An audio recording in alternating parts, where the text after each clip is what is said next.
Yes, Council Member Jack Mosley will lead us in the word prayer. Please bow your head. Most gracious Heavenly Father, thank you for allowing us to gather here peacefully to do the work of the city collectively. Let us be mindful of each other and everyone here to be respectful of each other. Thank you for providing us for us in our beautiful city of Bryant, for only you know our true needs. In Jesus' name we pray. Amen. Amen.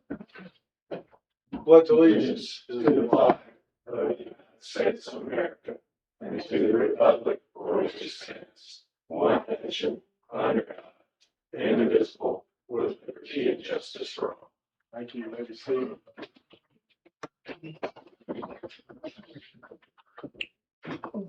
All right. It's 6:31. I call this regular July 28th, 2026 council meeting of week 2 order.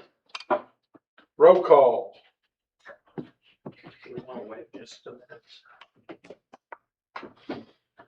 Yeah, he's in the building. I've spoken to him. I've seen him. The minutes reflect that maybe he's here. Maybe if you call him left and go slow. Yeah, let's take it slow. Okay. Burgess is absent. Higginbotham. Here. Martin. Here. Meyer. Here. Mosley. Here. O'Rourke. Here. Oh, sorry. Sorry, Mark. Fermenter. Here.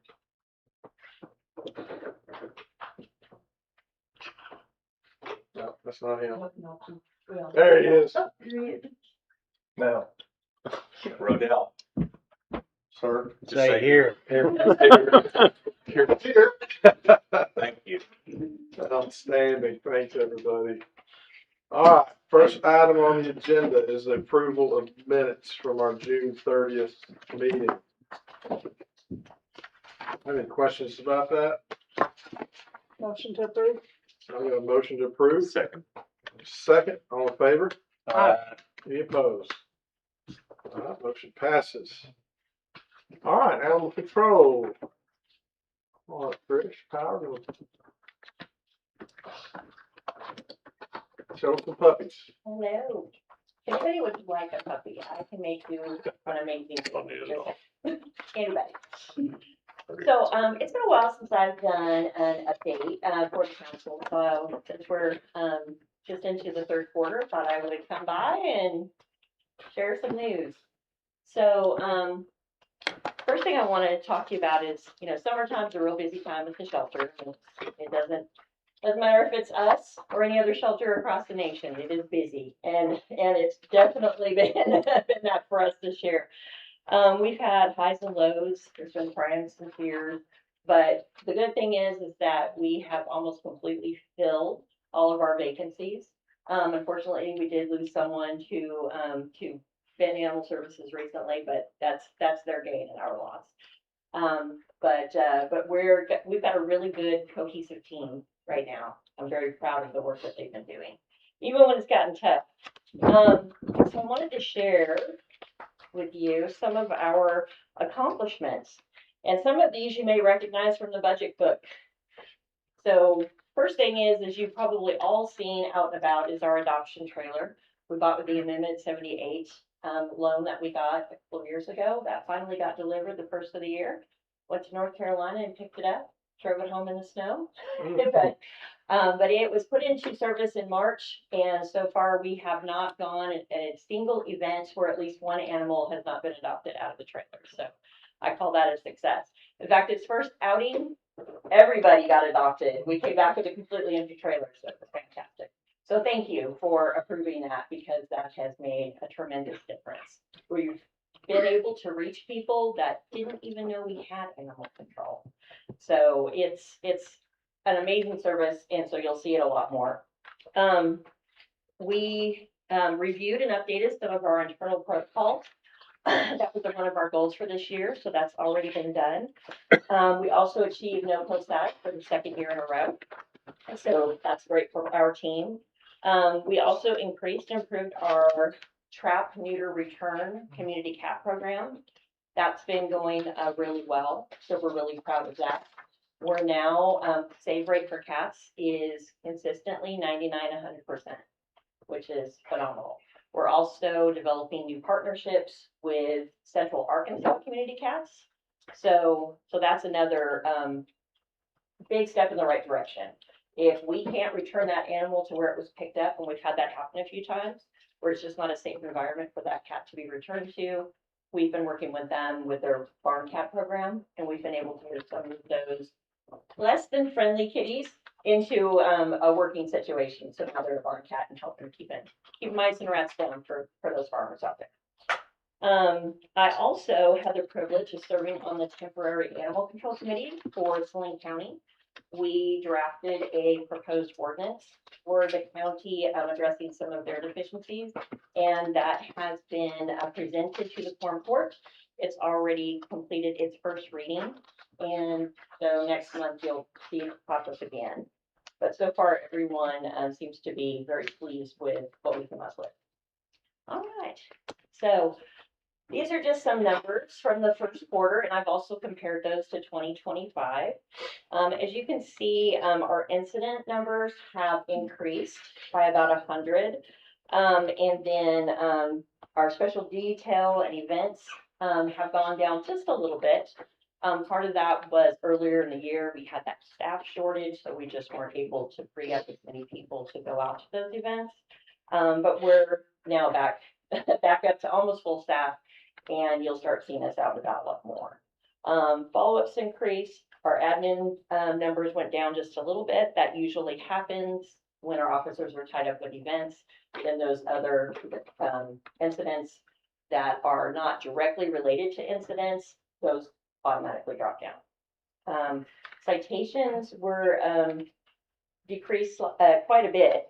And that's part of our new promotion to try to approach incidents from a helpful standpoint instead of necessarily a prosecution standpoint, to see what can we do to help you, and if we can't, or you're just, for whatever reason, that particular pet owner just does not want to comply with the ordinances, that we may have to move on to prosecution. So that's just a different mindset, the way that we're approaching those issues. And then the number of traps set, that increased because now we're starting to do more trap neuter return. So that automatically increases just a little bit. So on this next page, I've got our animal intake comparison. So these are number of animals. The first column is 2025, second column is 2026, still the first 6 months of the year. So you can see that our number of cats has gone up a little bit. Dogs has gone down a little bit. That is a result because we have started offering options to intake instead of, somebody says, hey, I need to recall my dog, will you take it? We'll say, well, let's try some other things first. First of all, is there anything that we can do to help you so that way you can keep your pet? You need some free food. You need some help with vaccinations. If there's somewhere we can refer you to, maybe you need low cost veterinary services. Maybe we can help you point you in the right direction instead of automatically bringing that animal into the shelter. So that reduction, I believe, is a direct result of those efforts. If for whatever reason they can't keep the animal, or it's dangerous for them to continue to keep the animal, then of course we'll take it in. So, and then other slightly different, those are usually like reptiles and wildlife, that type of thing. And then on the next page, our animal disposition comparisons. This has, so we've got your incoming animals there from 25 to 2026, and then what happened to those animals. So our adoptions have gone down slightly from 2025. Reunification, returning pets to their owners, has gone up slightly, which that's good news because that's our number one goal. We find an animal that has gotten lost, we want to get that animal returned to its family. So that going up is a good thing. And then transfers has gone down slightly. We're gonna talk about that a little bit more in a minute. Our TNR is right about the same. And some of that is a direct result of the transfers. You'll see, well, those have dropped down, but if we transfer a cat into a barn cat program with another organization, that's counted as a transfer. That's not counted as a TNR. Fostered has only doubled. So our foster homes have really, really helped us out this year. We've had lots of animals that have gone into temporary housing with a resident of the area. Sometimes for a long length of time, sometimes for a very short length of time, just for a few days. Gives them a break from the shelter. We get real world info back about their behavior and what their needs are. And it helps us to free up some space at the shelter, which is fantastic. And then non-live release, that includes animals that were picked up that were deceased, may have died in the shelter, or were euthanized. That also includes owner requested euthanasias as well. We don't differentiate those. We count all of those. All right. So this is good news. This graph shows you a pet reunification over the last 4 years. And we're seeing that in 2025, we dropped down to a pretty low number, but that is starting to creep back up. So this is trending in the right direction. Like I said, our number one goal is to reunite those lost pets with their families, and this is a direct result of those efforts. So that number is starting to come back up. So that's good. The next one is a graph showing our adoption trends. This is over the last 4 years. As you can see, the number of animals that are being adopted is going down. This is something that we have seen since 2021. In 2020, during the pandemic, adoptions were at an all-time high. And then as everybody started going back to work, those numbers just have dropped and dropped and dropped. Unfortunately, the current economic situation, I believe, has also contributed to that number. This is a trend that we're seeing nationwide. It's not just us. But this tells us that our situation here is normal. It is normal based on the trends across the United States. So this is something that we're seeing. This is a challenge. The good thing is that it seems like that number is starting to level out. So maybe we've gotten to the bottom of that curve and we can start going back up. So I'll be reporting more on that later. Our next slide. This is transferred animals. So these are animals that we are moving into other organizations. This is for over the past 4 years. We have 2023 to 2026. You'll see in 2024, we had a very large number of animals that were transported. After the pandemic, what we saw was a complete nosedive, and that was because of the adoption. The adoptions were high in 2020. They started dropping off. And when that happens, so does your transfer options. So as more and more animals at our partner agencies were staying longer, fewer of our animals could be brought in. We're starting to see that trend come back up. We're starting to see those increase and those opportunities increase. In fact, we have another transfer scheduled for later in August to our partner in the Chicagoland area. So those things are changing, and hopefully that trend will continue. So this is just a comparison between the two, looking year for year. And these numbers, again, are the first 6 months of the year. I did not do the entire year in these graphs. So we've got, we're comparing apples to apples. And you can kind of see that both those numbers, they're gonna start going up together. So adoptions are gonna go up as well as transfers. So hopefully this is a trend that we'll continue seeing nationwide. So this is good news if we can keep that curve going up and make that graph look like a big smile. So that is the goal. So this is what we've done after we took all this data and looked at it and then compared it nationwide. Like I said, our experience is just like every other shelter in the US. We're struggling with adoptions as well as everyone else. And then dog adoptions have decreased nationwide. Cats seem to fly out the door, but dogs, especially large breed dogs, the adoptions are really slow. So what we're seeing, you've heard me talk about length of stay. Length of stay in the shelter is how long that animal stays from the time it comes in until the time that it leaves. Length of stay on a large breed dog is getting longer and longer. So So that's bad news, but I'm hoping that that nationwide trend of the adoptions numbers are coming up will change that. So percentage wise, cat adoptions have increased, but so have TNR efforts. So we're thinking that the actual number of cats adopted may have decreased a little bit over time, but it's just because there's fewer cats available, so it throws off the percentage. So, so that I kind of take with a grain of salt. But the good thing is that cats are leaving through live means, meaning they're either being returned to where they were picked up after being spayed or neutered, they're being transferred to a barn cat program, or they're being adopted. So that's all good news. And then one other thing that I'm going to talk about more in just a second is the fact that animal shelters only have 30% of the market share when it comes to people who are looking to acquire a new pet. That means only 30% of the population that wants to add a pet to their family is coming to a shelter. So that's something that we, as the sheltering community, need to do everything we can to increase. The goal is to be at least 50% of the market share. I don't know that we'll ever reach that. I'll be happy with 40%. That'll be the highest it's ever been. But that's just the reality of sheltering in the United States, is that we're only 30% of that share. So on to our ongoing efforts to increase that. Some of the solutions that we're coming up with, you go ahead and move to the next one. Thank you. So some of the solutions that we're working on right now is increasing retention, like I just talked about.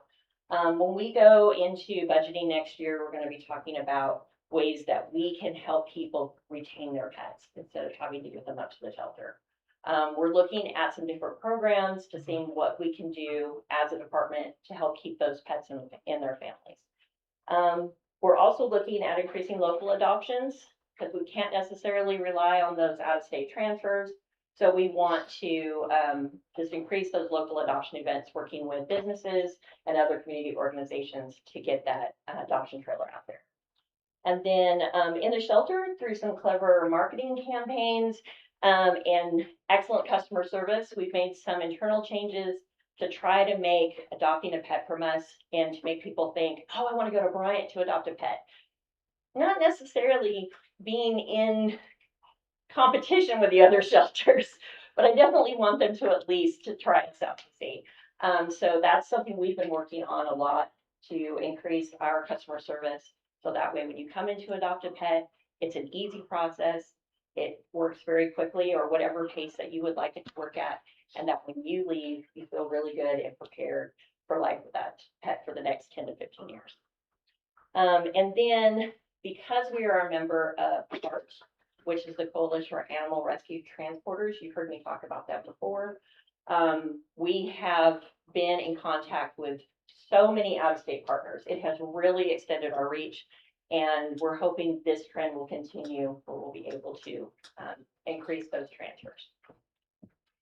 So here's a picture of some of the things that we've done. We have a nice area outside where people can meet and greet animals outside the shelter. We've also got a nice area where we can sit down and speak to adopters one-on-one, answer any questions that they have, and also take their picture with a beautiful backdrop. And then we have the clever signs out front, kind of Bucky-esque, where we're trying to alert people. And we've actually had people call about these signs and said, do you really have puppies? It's like, yes, we do, because we have signs that say, we have puppies. And this one, we triple dog dare you to stop here. So these are signs that you're going to see getting put out on the fence area in front of the shelter here for a while. We're going to change them out every so often. So keep an eye out as you're going to and from Little Rock and see what the signs say. So that way you can see what's going on at the shelter. All right, I promise I'm getting ready to wrap up. So our current challenges and needs is, as you know, we're in a building that's older than me, and and that's a little old. Our parking lot is just crumbling. It's just absolutely falling apart. And what's interesting is the newer part of the parking lot, which I believe was probably installed a few years before we moved into the shelter, is actually worse than the newer or the older part. So we think when it was installed, maybe it wasn't laid properly. So as you can see from these pictures, and if you'll go on to the next slide, We've got some more. It's just absolutely falling apart. The amount of repairs that we've had done to it is just, the guys now, they come out and they're like, you just need to replace it. It's just time to pull it up and replace the whole thing. We can repair, but it's just gonna cost you more money in the long run. So that's one of the things that we're gonna be here tonight asking for through the budget adjustments, is that you approve, these parking lot repairs. So you can skip this slide. And then looking on to the future, you've heard me talk about it before. We're gonna be looking at the feasibility of remodeling the current shelter or building the new one. That's gonna be something that's coming up over the next few years. We're talking about an increased number of adoption events. I mentioned that now that we have the adoption trailer. Resident pet care assistance. These are things that we're gonna be talking about in the upcoming budget season. And then focusing on adoption, reunification, and proactive programming with supplies and printing. So that way we can get the word out about our programs and how we want to support those families that are struggling with whatever their pet needs in order to keep those animals. So I want to thank everybody for paying attention. Thank you again. These are some of the faces that we have. Some of them have been adopted. Some of them are still at the shelter. So if you're in the market, please come by. We'll make you a deal. Thank you Anyone very have any much. questions? Thank you, Trish. Thank you. All right, thank you. Take care. All right, the item number 3 is just informational purposes only. So we will move to public comments.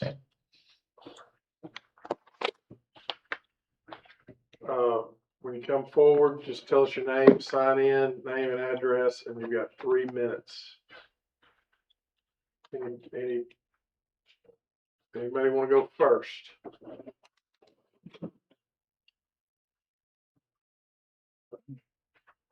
Yeah, come on. I didn't want to be That's okay. My name is Chastity Armstrong. I live at 3414 Stivers Boulevard. The Spring Hill Manor West, I believe.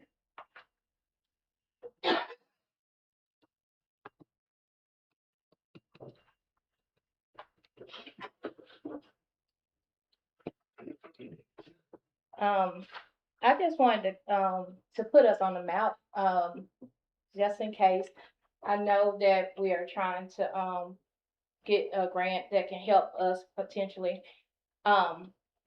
We have a lot of water issues going through our neighborhood that I feel like it's gonna eventually cause issues to the homes as well.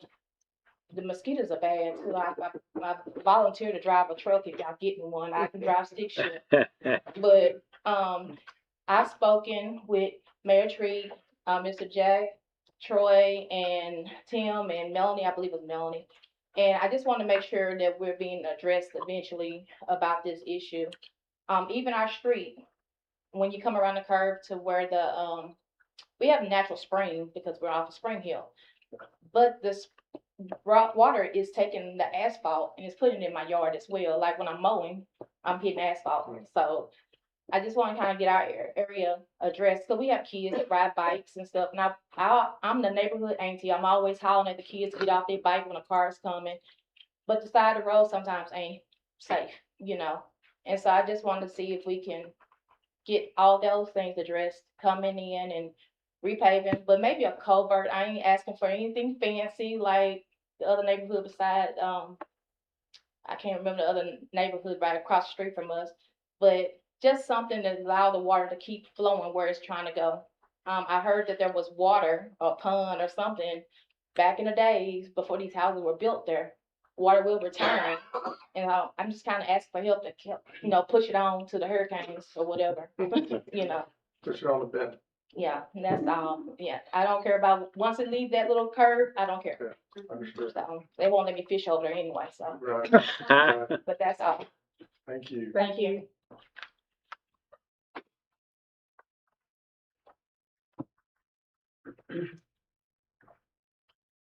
Hello, I'm Tracy Bullock. Good, Tracy. Y'all keep having meetings when I'm out of town. Not y'all.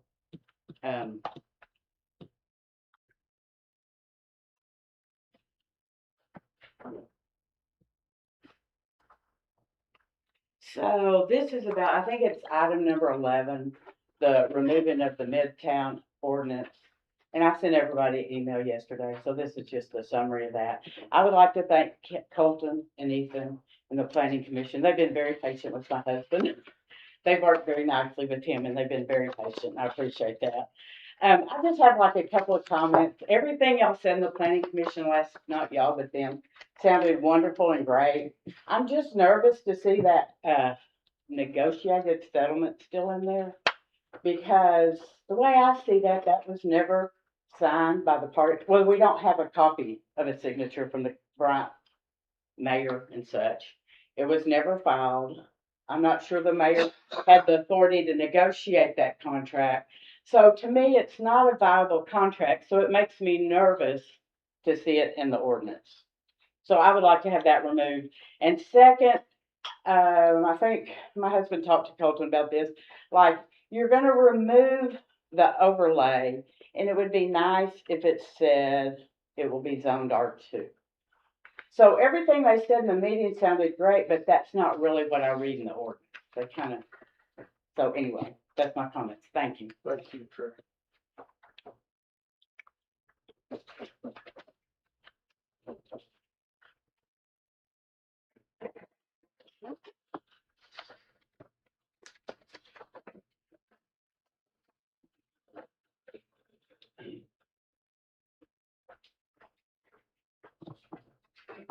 Hi, I'm Jill Hines. I live at 11 West Citron, and I'm here once again just to reiterate our neighborhood's desire. I'm here on behalf of several of our community residents, our desire for that area, the overlay that was just mentioned, to continue to be zoned at R2.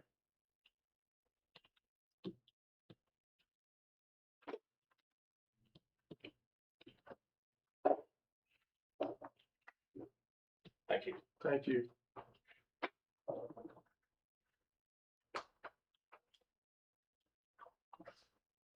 Anybody else?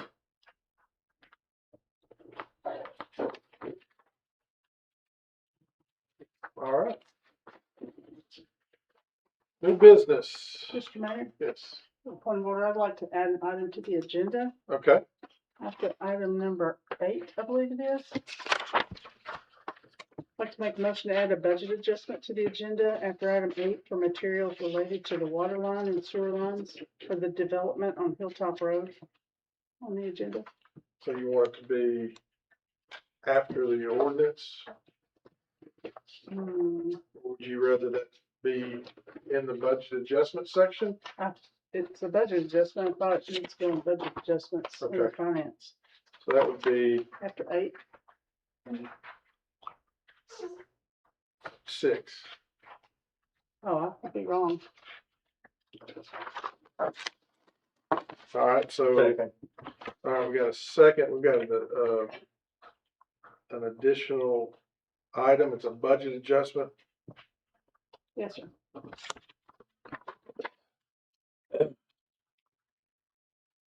Okay, so, we'll work through the budget adjustments and then we can deal with this new item. So, okay. Okay. All right, Joy. Oh, I'm sorry. I had a motion a second. All in favor? Any opposed? Okay, now it's, Okay.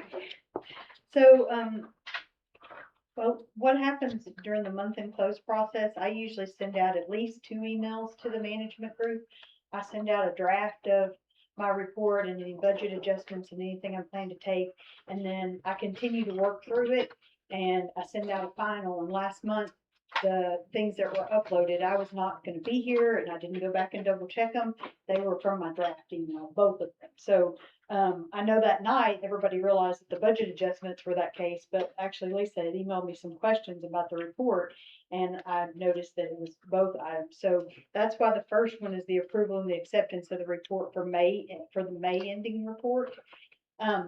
And the only major difference was what Lisa was asking about. We had erroneously coded the sales tax for police to animals, and I found that in my final review and corrected that. So you had noticed there was less police Oh, yeah, revenue, it was but there really credit. wasn't less police revenue, it's actually just put in the wrong place. So, if you'll notice that, that one's on your packet now, and if I could ask for you to approve and accept it, the corrected version, that's item number 4. Did anybody have any other questions? I did have another question, and it's on the May and it's also on the June. And you've got on here, you've highlighted in yellow, it says you're off 15,000 for water connections, and then you worded it a little bit different. in Yes, the next because one. that's just, I guess I need to just take it off of there because it's just sort of an internal thing. You know, over the years, I've streamlined our water and our wastewater in the 2 different funds, but they're still one system. And so there's still an item that's labeled as sewer, and we transfer it over to the sewer every month. And I just keep thinking to myself, we should change that, but it's really gonna be a hard thing to change. It's not incorrect. I was So gonna I say, probably should just take it off of what it goes makes to it you look like guys. it doesn't balance. Yes, yeah, it does. So I guess I just need to take it off that report, because I believe you've asked about it before, and it's just an internal reminder to me, so that I'll remove it, because it is not incorrect. I'll remove that one for next month. Good question. Anything else on the May? I have a motion to accept the corrected May financials. Make the motion. A motion, Second. and a second, all in favor? Any opposed? All right, motion passes. Thank you. So on the June ending, I did want to note that the sales tax revenue was $295,000 higher than this time last year. But it's still 31K below the budgeted forecast, but I still expect us to break even on our forecast by year end. And I know we got in the numbers for July ending just a few days ago, and that amount closed down to, I think, close to 20. So we're getting closer every month. The new cash reserve policy page on page 6, I continue to add more details to that page, and I did want to point out the total of 21 million minus the 18 million results in a difference of 3.4. Those are planned and approved savings of 1.4 from the last page of the report. I'm going through this kind of fast, but I do send this out in the mayor's memo. So at the end, if you guys got any questions or you want me to elaborate, but we're currently using 74,000 of that for the budget adjustments for IT, PD, and animal, if you approve those tonight. And I monitor that carefully. If I had concerns that I thought that it was gonna put us in a bad cash position, I would bring that up at this meeting, but I don't have those concerns right now. Page 58 of 72, notes that the enterprise police fleets, our cars, we did something different this year that we're trying out.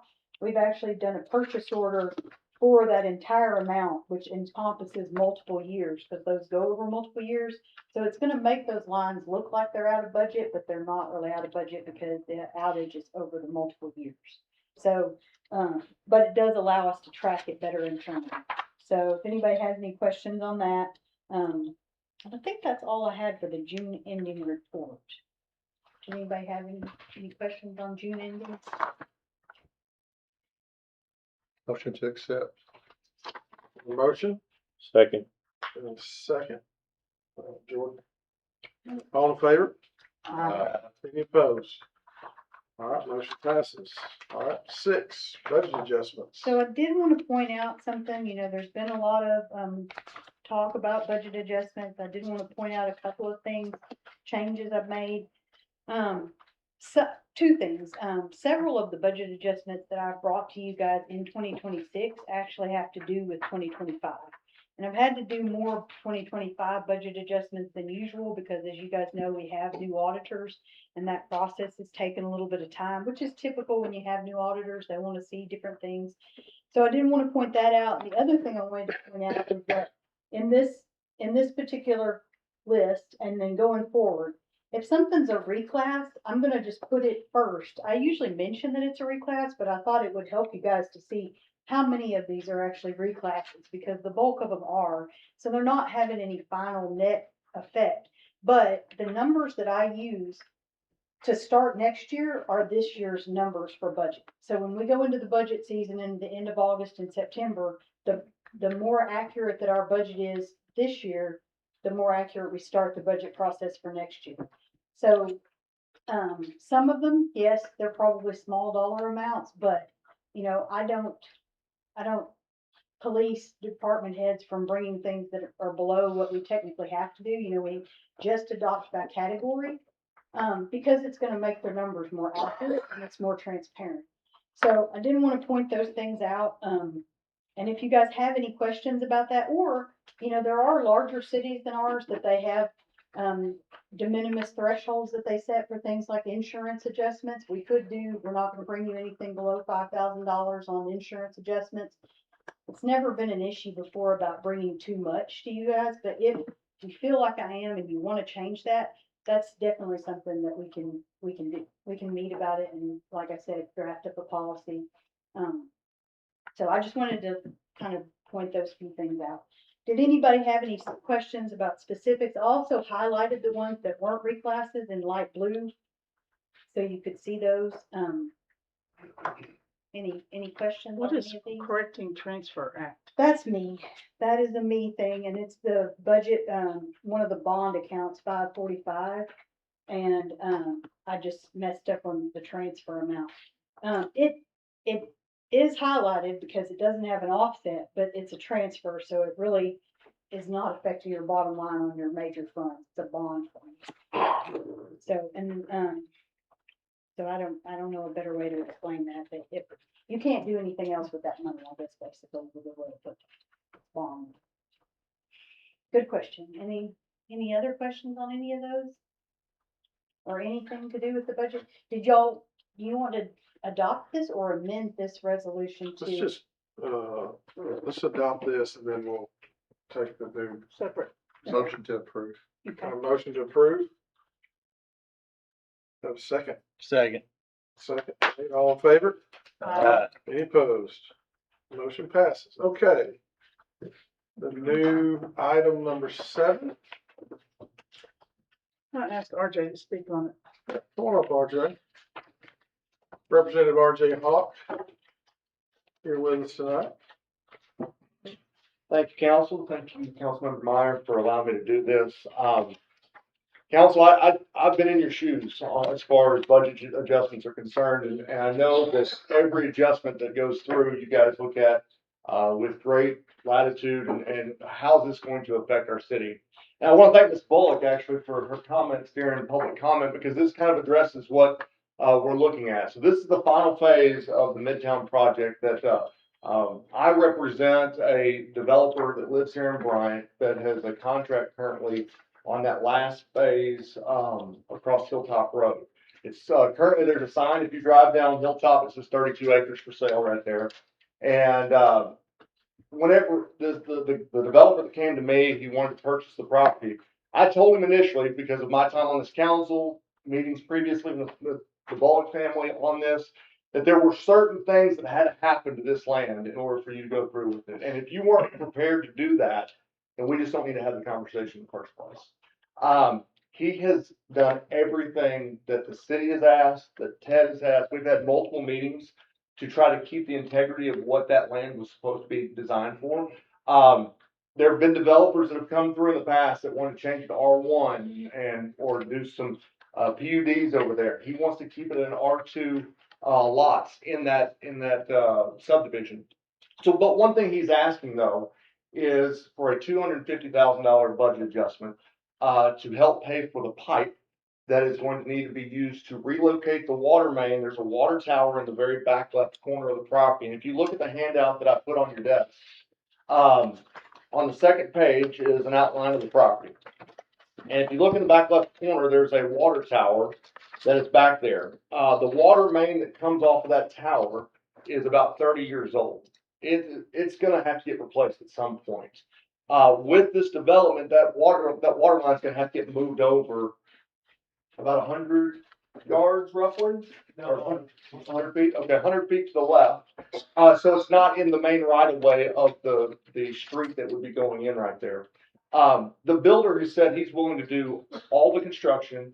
He just needs some help with the pipe for that and the sewer main that's going to go all the way to Creekside, which is outside of this subdivision. Now, the $250,000 is not going to pay for the pipe. The pipe is going to be roughly around $400,000 to $450,000 in cost. He's willing to still pay for some of that. He's just asking for some help.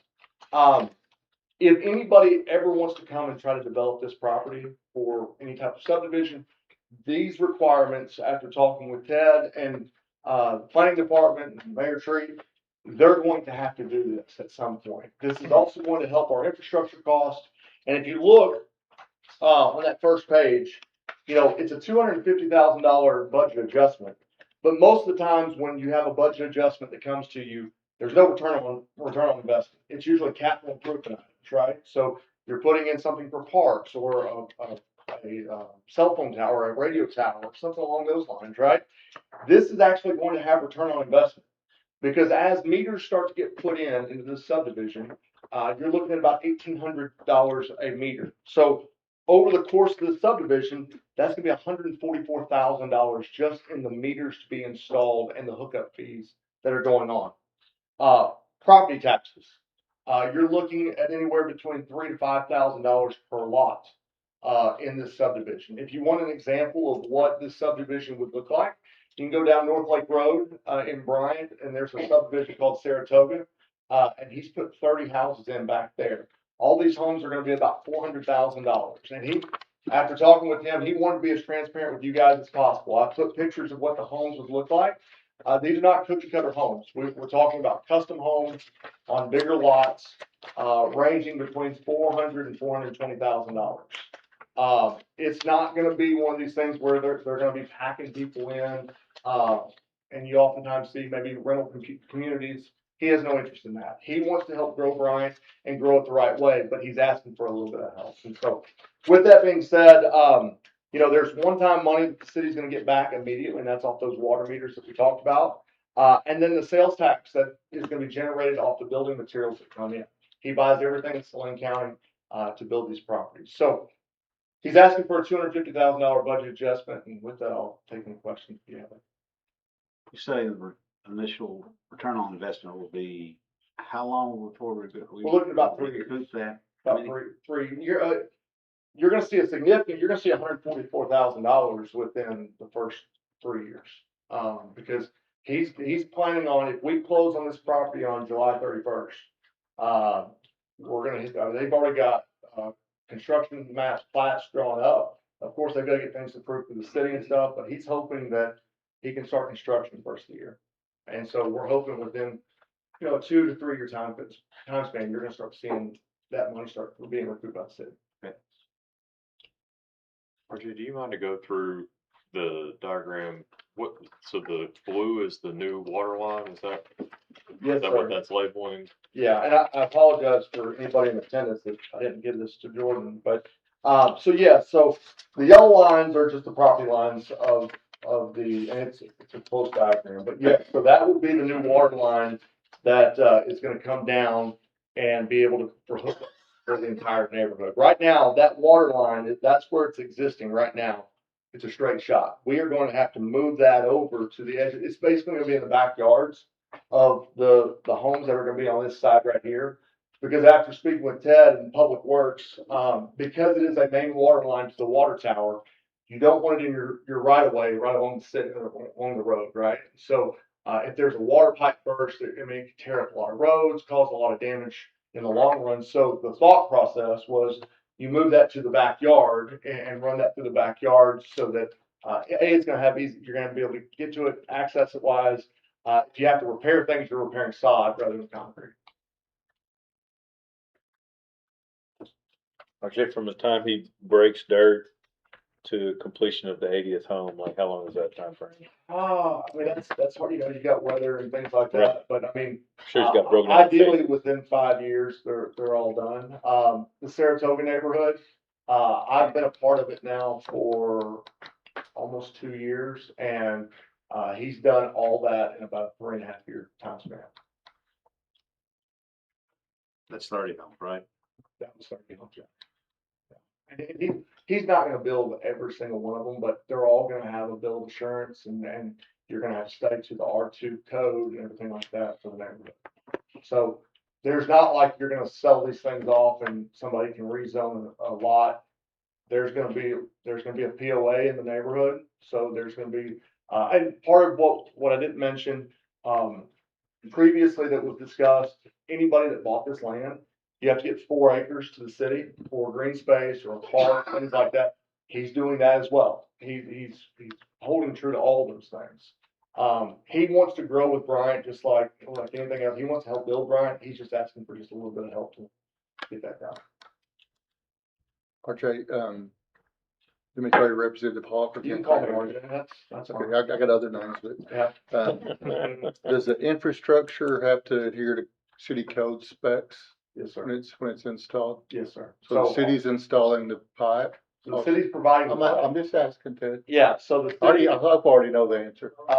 the city's providing the pipe. The city's not cutting him a $250,000 check. Ted and his team are gonna order the pipes. Everything is going just like it normally would. So inspections, Troy and his team, everybody, you're gonna do inspections, you're gonna do everything for the hookups. Nothing's getting outside the normal. All that we're doing here is saying, Ted, if you guys approve, please order some pipes so we can start this infrastructure. Yeah, and so after it's complete, the neighborhood's done, this will be deeded over to the city just like usual with the development. Correct. Okay. And the other thing is, does it benefit other developments surrounding the neighborhood? Could it do it in the future? I mean, I guess the sewer line possibly? Yeah, one of the, like I said. I apologize. Come on up, Ted. So one of the problems on that sewer line that RJ's talking about is there's a capacity restriction in one of the neighborhoods that we are. So we're working with a developer to put a new line in that reduces that restriction, not for just his neighborhood, but other neighborhoods that can connect to it. And then last thing, the homeowners in that neighborhood, and I understand it has, the line needs to go in the backyards. Mhm. Are the homeowners gonna be aware of the easement, the utility easement in that Yes. backyard? Yes, Okay. sir. We can put a protective easement. Okay, I'm just making sure the homeowner knows though, because sometimes it can be a surprise in your backyard. It'll have to go on the plat. Yeah, it'll have to go on plat and it'll all be, when we talk with Ted and DRC and planning, that will all be. And, I'm good. any other questions? Any other questions? Is this the water line in the sewer line or just the water line? Well, okay.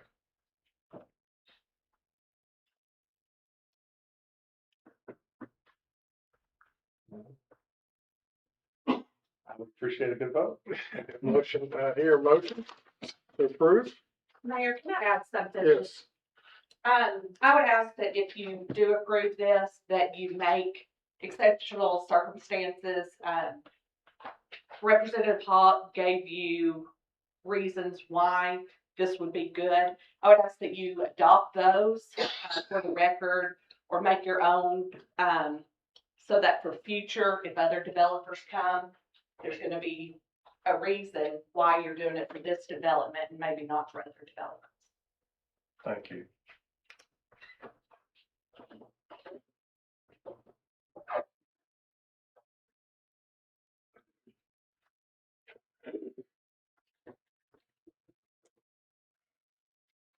I have a motion. Make a motion to, approve the budget adjustment to assist with, infrastructure development in the area in and without that planned neighborhood. And also in the interest of, benefit of growth in the city of Bryant. I'll second. Actually, did I miss one? That's great. All right. I have a question too. Do you want this to come out of general fund savings? Yes. Need to. So That's, when I bring the actual budget adjustment back, because I will have to bring up the numbers and all of that on Yes, the third. that's as far as I'm That's a concerned, joint thing. that's the administrative function. Okay.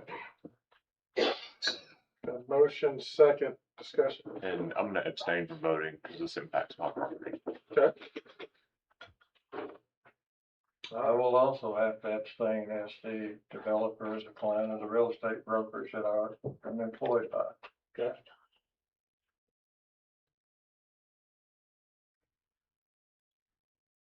So we have a motion and a second. Have a motion and a second.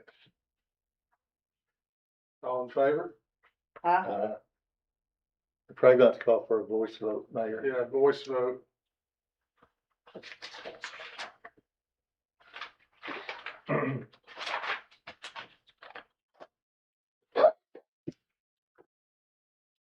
Burgess is absent. Higginbotham Abstain. abstained. Martin abstain. Meyer, Yes. Mosley, Yes. O'Rourke. Yes. Herman, Yes. Rodell. Yes. All right, motion passes. Thank you, Council. And Mayor, just for the Yeah. record also, I think RJ did address this, this property was part of the lawsuit from 2020. It has been on the market, I believe, since about that time. And, as RJ stated, this contractor is gonna comply with everything that was in that lawsuit. It'll be R2. Correct. Okay.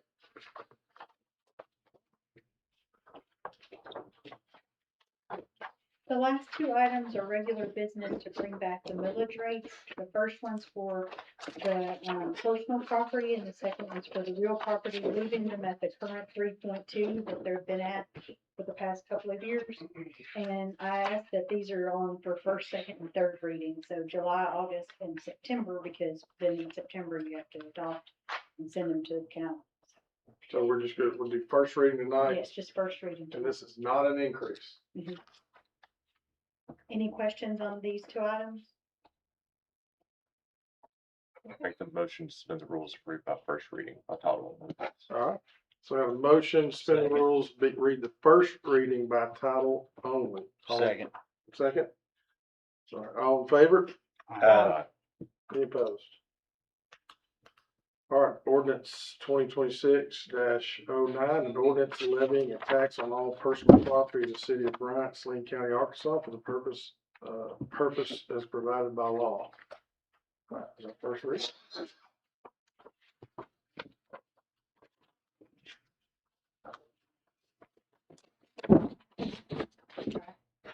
All right. Now we got the real property. Suspend the rules, read by first reading by title only. Okay, I got a motion to suspend the rules, read first reading by title only. Second. A second, all in favor? Any opposed? All right, ordinance 2026-10, an ordinance levying a tax on all real property in the city of Bryant, Saline County, Arkansas, for the purpose as provided by law. All right, there's our first reading. Mayor, just to clarify to Joy, this isn't needed today. We have enough time to do the, okay, just making sure. Thank you. All right, thank you. We brought it tonight so we can do three readings and. Just making sure. We missed the deadline before. Yes, sir. Thank you. All right, planning and development. Colton? Evening, council. First item we have on here is resolution 2026-40. Resolution approving expenses associated with property cleanup under ordinance 2012-30. So as part of this resolution, there should also be a time to hear from the interested parties in the two properties. So if anyone wants to, wishes to speak on the matter, as part of state law, we have to allow that as well. That's something we forgot to include on the agenda, but want to go ahead and open that up at this time. Okay. Let's open that up. Anybody want to come forward and speak to this?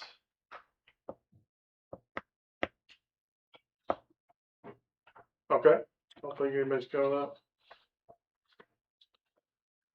This is the same property we placed the lien on last month. So it's actually two additional properties. These are properties at 2921 and 2995 Maple. It's about 2 blocks over from the property that we approved last month. But a similar situation. We've been working with them for a number of years now. Just needed additional assistance help clean up the properties and get them in a good clean state. So this is just a resolution to approve those expenses associated with that cleanup. Motion approved. A motion to approve. Second. Second, all in favor? Aye. All right, motion passes. All right, talk to us about this ordinance, Colton. So the second one, is ordinance 2026-11. So the ordinance amending the comprehensive zoning ordinance of the city to rezone certain property from C2 and RM to PUD. This is a planned unit development, that came before planning commission, on June 8th. We held a public hearing, and it was approved by the planning commission. Now it comes before you guys tonight to actually change the ordinance, and the zoning of the property to PUD. As part of that packet, for the agenda item, is the full PUD zoning plan, that planning commission approved. That would be the zoning for the property. Can you explain why it's going to PUD instead of R2? And the location as well, too, please. Yes. So everyone knows what we're talking about. Yes, so this property is located on Highway 5. It's across the street from the intersection of Midland. Directly across there, it's a large piece of property. They're going to a PUD because well, I'll back up a little bit here. So originally, it was probably about 2 years ago, this actually came before you guys and got approved as a PUD. It was going to be a Duplexes? duplexes, yes. Since then, they've decided to go the single family route, do single family homes instead. Just the way that they have it laid out and the want for green space, and kind of I guess a prettier kind of community, rather than just plain houses everywhere. That's why they kind of want to go that PUD route and plan it all out ahead of time. Colton, this is a property that First Southern originally bought years ago. Correct. I thought North Campus. I thought it was. The North Campus. Yeah. Any other questions? And PUD allows for what size house? So it really depends on it could allow for any kind of house. It really depends on the bill of assurance for that subdivision at that point in time. In that packet is a copy of their proposed bill of assurance. Is long. It is long. See if I can flip through and find that real quick, see if they have those restrictions in here. And I'm not sure exactly what their plan is on size of the house. You didn't say a size, I don't think. Yes, it just shall be determined by the committee at this point in time. So they don't have anything specific in here on that.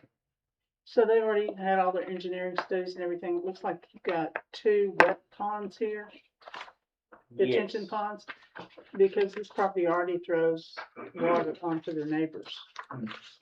So there was hope at planning when it was discussed that maybe the improvements on the property would help people that get water dumped on them.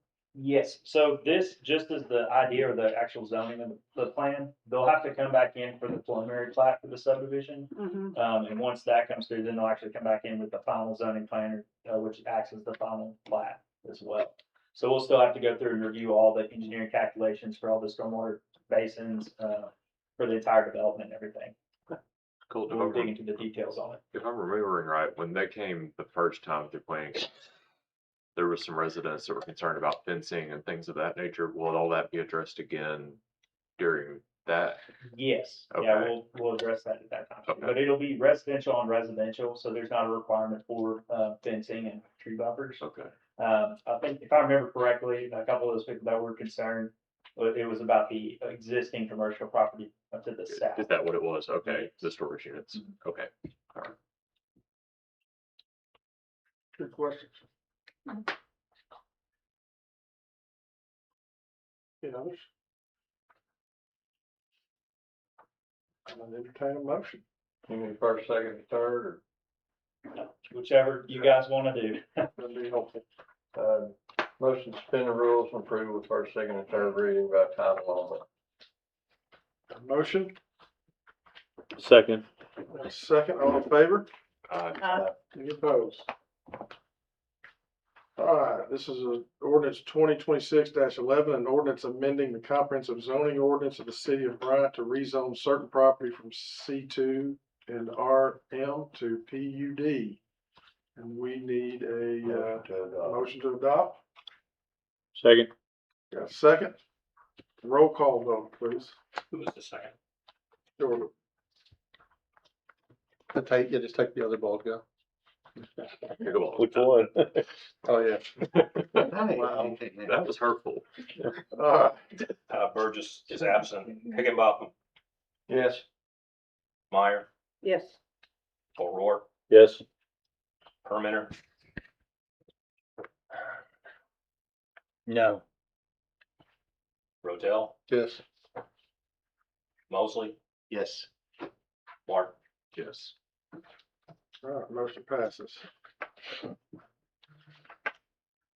All right, now, this is the ordinance, concerning the Midtown. Can you hear okay back there? Y'all got us? Okay. Yes. This ordinance 2026-12, ordinance repealing ordinance 2020-17, and then amending ordinance 2011-03 for the purpose of reducing the Midtown overlay district. So I'll kind of back up a little bit, in this discussion. So in ordinance 2020-17, that was approved by city council following the Midtown settlement agreement, in 2020. Recently it came to our attention that the ordinance contained some errors in the wording, and need corrected. We also realized there wasn't a public hearing that happened at the time that came through. So in order to abide by all the state laws, we brought it back through. We also fixed the wording in the ordinance, that was messed up at the time, to make sure that we have all that corrected. So the proposed ordinance corrects the wording errors in that original ordinance, as well as includes the courtyard cottages in Midtown at the Exhibit A, which is, remaining within that T&D overlay as well. Let's see. In 2020-17, they were left out of Exhibit A, even though they had been developed and worked according to the Midtown code and regulations at that time. And the city's stance is that the original agreement is still binding. It was approved by council.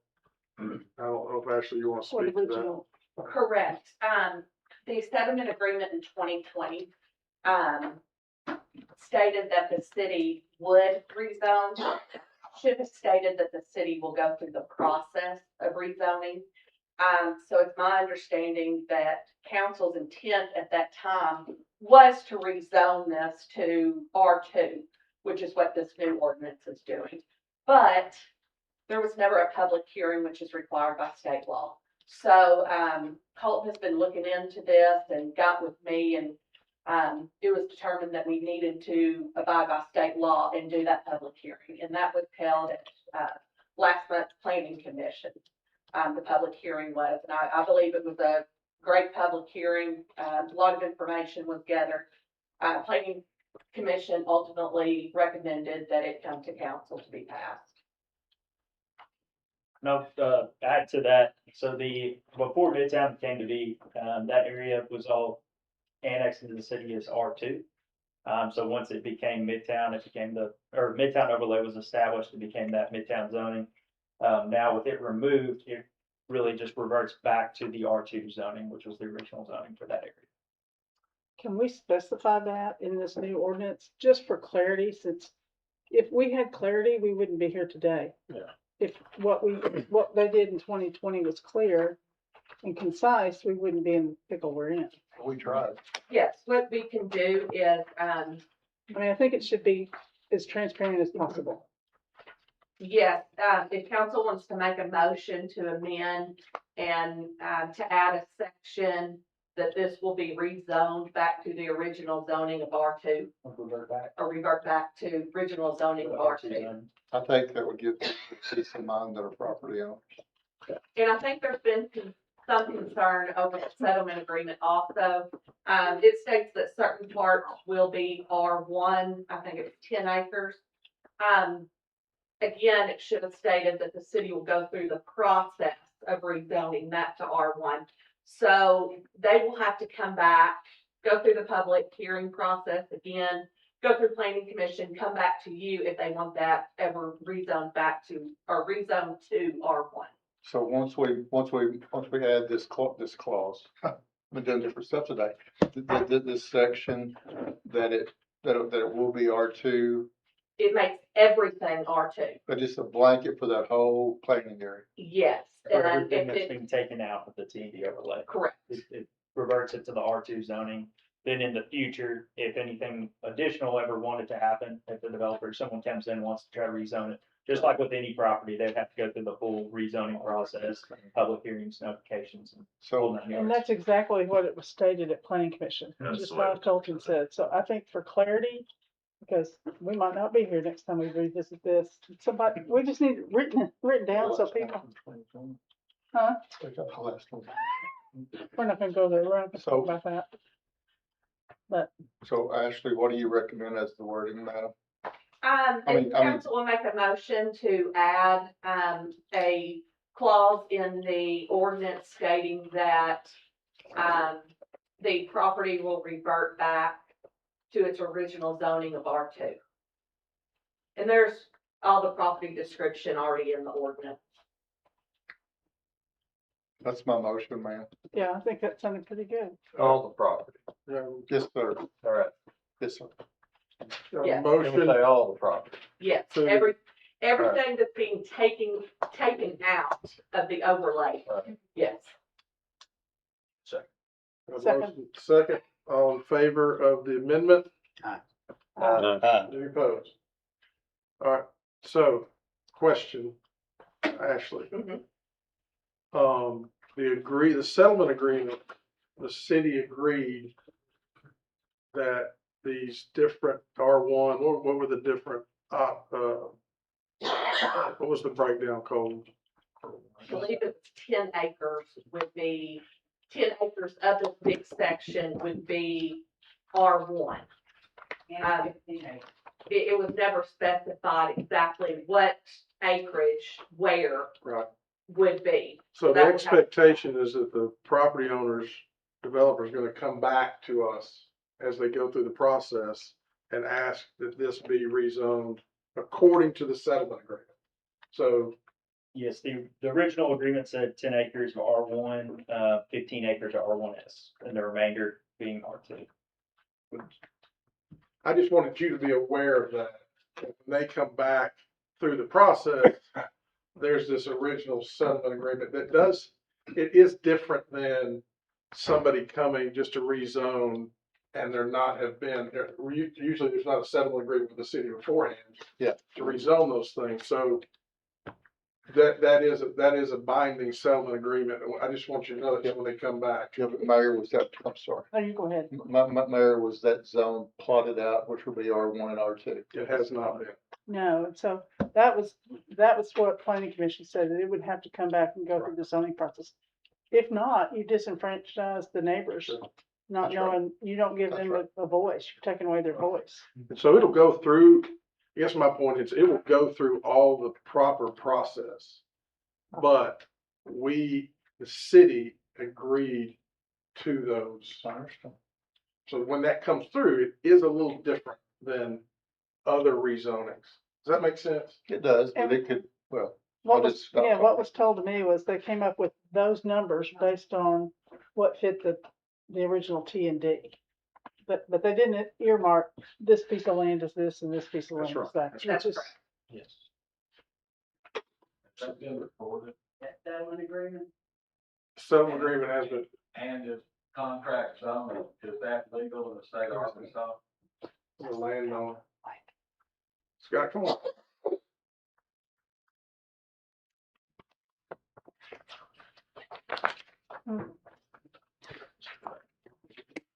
Mhm. Thank you. Apologize. I didn't know if I was speaking public comments or during this one.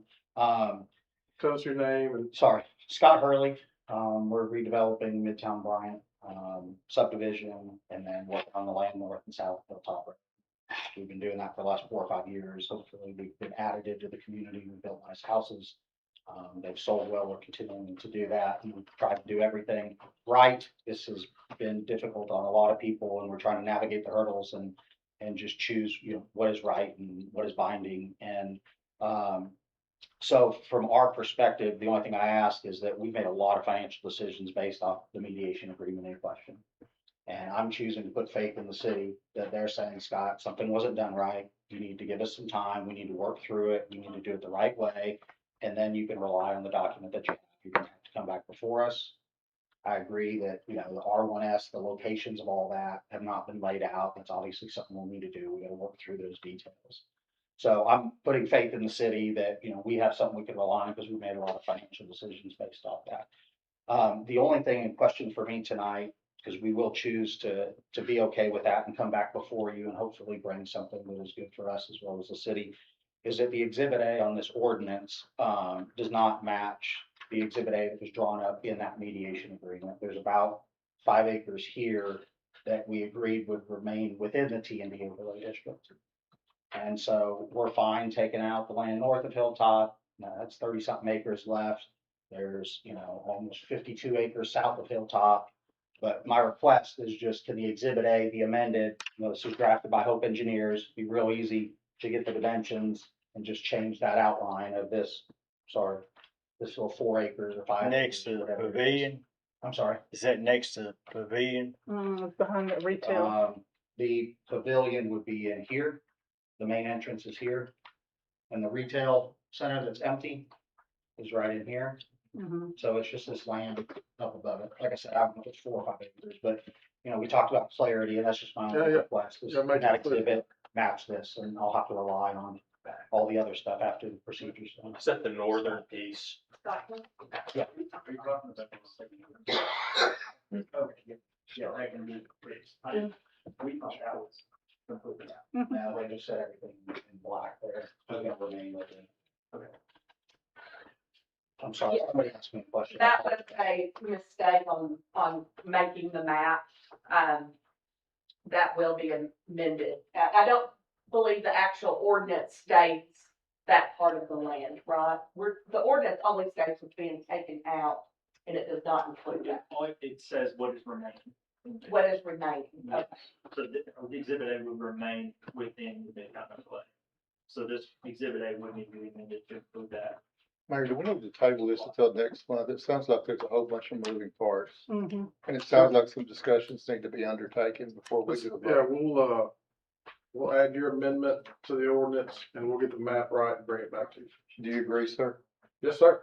Okay. Yeah, I We've will got get staff this. to figure something out and get it. Scott, does that put you on the bind in any way? I mean, it's not great, but, you know, the developer was relying on this meeting for this all to pass. I've asked before, and sometimes I just don't know what I'm asking, but, you know, can the land just north of Hilltop, can we pass that so he could move forward? I don't know if that amendment would be allowed. We obviously be perfectly fine with that. And then we come back. It's zoned, north of Hilltop is zoned R2 now. Well, It it's is based now. off of the. So he should be able to come forward whether this gets tabled or not.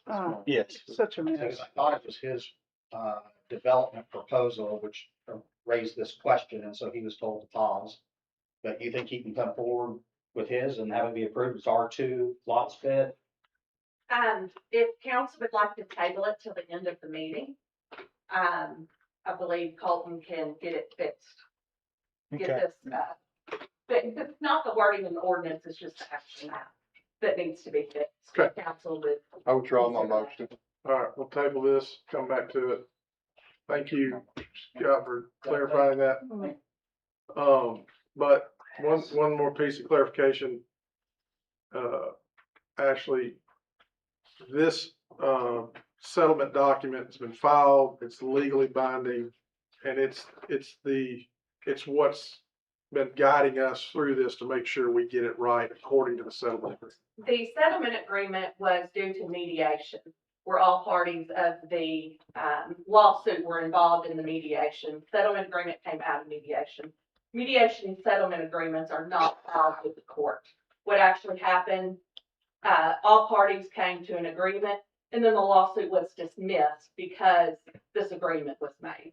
So no, the settlement agreement is not filed with the court. And the actual settlement agreement, it states that all parties can sign a different page. What had happened, this bullet stated, all parties did sign it. It was on different pages. So there was not one document. I have an email, she said, it's never filed and I don't have all the signatures. Don't have all the. That is correct. I did not have all the signatures. City did not have all the signatures. I believe that was like 2 years ago that We have all that now. we have all that now. Colton was able to find all the signature pages. I think he contacted, the District 8 board, all that. So all signature pages Colton now has, was never filed. Settlement agreements are not required to be filed with the court. All right, so we'll come back to that. All right, No, contract only, it's legal to state our. we'll come back to that. Where are we at now? All right, 12. Yeah, I'm good. That's a lot to follow, folks. I do, we vote to table it until the. He's gonna bring it back. In the meeting. We can vote to do that. No, we need to vote to do that, that was what I'm asking. I withdrew my motion technically. So you do need to make a motion. All right. So we need a motion to table. I know, let's take a motion to move Move. ordinance 11 to the end of the Okay. agenda, Move ordinance 11 to the end of the agenda. after item number There you 17. That's the best way to do Good that. motion. Have a second? Second. Second, all in favor? Uh, Any opposed?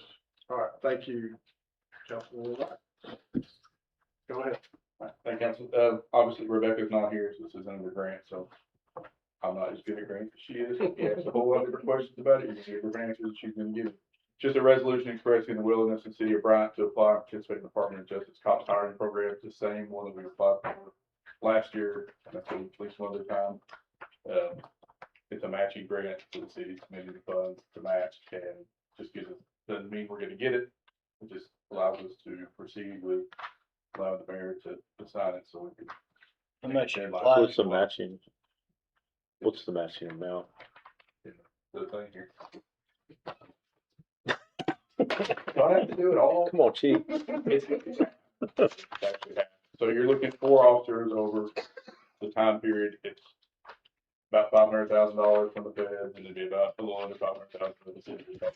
Whereas I asked you every year for 4 officers this way, since it's the paper half of it, if you got it, and you don't have to pay $1 million, you don't have to pay half. Sounds good. But I'm not overly ambitious about getting it because we don't want to get it. It's still gonna ask you for officers, but I'll get it. Say that, you should say you're very confident that we're gonna get it. This is our year. But we're not gonna get it if we don't apply, I can tell you that. Just haven't had success with it. Motion to adopt. Motion to adopt. Second. Second is Jack. All in favor? Aye. Any opposed? All right, motion passes. Thank you, Council. All right, street specs. I'm coming up merely just to talk, Councilmember Rodell. I'm not actually giving any presentation. I'm gonna hand this over to Yes. Troy Ellis. He's our street and stormwater superintendent. He's the one that authored these amendments to these ordinances, done a very good job, and he takes his job very seriously. But he's not an engineer. And he's not an engineer. Thank God. Part of a good presentation then. Thanks for the introduction, Ted. Thanks, Troy, for being here. Good evening. The first, ordinance we're gonna discuss is 2026-15. This is an ordinance amending the city of Bryant minimum street specifications and utilities and utility crossings for the purpose of protecting city infrastructure, Bryant citizens, public safety, and mandating work hours. This also has a emergency clause to it. So what we did is we have not removed anything from this ordinance. We've added things to this ordinance. Here lately, we've had several issues. Contractors hitting our utilities because it might be properly spotted. Road closures being done in property that we don't know about. People working after hours well beyond what the city employees work, and the emergencies being done from utilities being hit, having to call in guys to work overtime. Just a bunch of unnecessary things that have been going on. So the first item is G that we've added. No work should be permitted within the city of Bryant Street right away after 4 p.m. No work should be permitted within the city of Bryant Street right away on holidays, inclement weather days. No work should be permitted within the city of Bryant Street right away on weekends, which are Saturday or Sunday. The emergency work that has been called in through the 811 Arkansas wind call following state laws will be allowed. City of Bryant may also allow for after-hours work for night shifts on a case-by-case basis. The city of Bryant has full authority to shut down all work within the city of Bryant as needed for emergency purposes or as needed, excuse me. Section 8, we added this because we recently started doing this, been kind of successful for us. So we are requiring pre-construction meetings to be held with the City of Bryant Public Works Department before any of these projects are being commenced upon. So we get a copy of those plans, we get to review them, see what conflicts may or may not exist within the street right away, so we can cover that up front. Section M, the stop work order section, all we did on that one was add the street department superintendent's name to it. Consider I'm the one in the field and those guys work directly under me. Section M, also, we added, E, failure to pay invoices to the city of Bryant for damages incurred. We've had several instances where we back charge contractors. And we even had one contractor send us an invoice back for $19,000 and they wasn't paying our invoice for the damages they caused. They wanted us to pay the invoice for the downtime. So recently, there was a line hit on Bill's Park, an AC line, very brittle, asbestos line. It was a 6-inch and had water down all day in that area for over 8 hours. They didn't do the proper main closure. We sent them an invoice. The subcontractor did not want to pay it. The main contractor ended up paying it without issue, but they wanted to fight it. But it was their cause. They caused the issue. They needed to pay for it. That should not be on the city's dime to be repairing their causes of damage. Those are not followed correct. And also on section N, we just added the street department superintendent's name in as well. Section O is a completely new section, and this is actually federal law. For any road or lane closures within the corporate city limits of Bryant, maintenance of traffic plan must be submitted for review and approved by the city of Bryant Street Department Superintendent, Street Department Field Supervisor, Public Works Engineer, or Public Works Director. All maintenance of traffic plans shall meet manual or uniform traffic control devices, MUTCD, which is federal law, and International Municipal Sign Signal Association standards, which is also federal. Section P was also added. A minimum of 4-foot tall orange construction safety fencing shall be placed around every open hole upon the completion of each shift of each workday. All holes should be covered with a solid covering, such as plywood plates. Cones and caution tape are strictly prohibited as it still allows for easy and immediate access to holes and does not meet state safety requirements. This is to help prevent and deter someone from accessing the hole, falling into it. I'm not sure if y'all are aware, back in 18 or 19, we had someone fall in the hole that didn't see him break the plate. So, this is actually a state law. It just wasn't written here, and if it's not written here, we're not gonna follow. Then under part 6.4C, you'll see where it says, the intervals for potholing are 50 feet now. They used to say 100. This ordinance is 16 years old. There's so much infrastructure in the ground now that 100 feet is no longer applicable to what we do. It needs to be over 50 feet. Unlocatable utilities within the city of Bryant should be potholed at every 50-foot intervals by the contractor for any work is performed. No exceptions. Potholing must be performed by hydro excavation or hand digging. This may not be performed with excavators. If you dig it with an excavator, you're probably going to hit because you don't know where it's at. Part 6.5, section A, we've added that cuts within the city of Bryant roadways should be plated to ensure no damage is caused to vehicles or possible washouts during rain events. All the cuts must be permanently restored by the contractor within 7 business days upon completion of work. That's there to protect us against vehicles getting damaged. There's a lot of cuts out there that we either are not notified about or they wash out during rain events, people hit them, pop tires, bust rims. In our rally, we're plating the roads, they need to be plating the roads as well. It's not an additional cost to them, that should be a part of the roadway safety plan. And that is all that I have for this ordinance, and it does have an emergency clause attached to it. I've also given y'all a copy with everything highlighted that I changed, and a standard copy for Mark to sign if it's approved. Any questions for Troy? A lot of detail.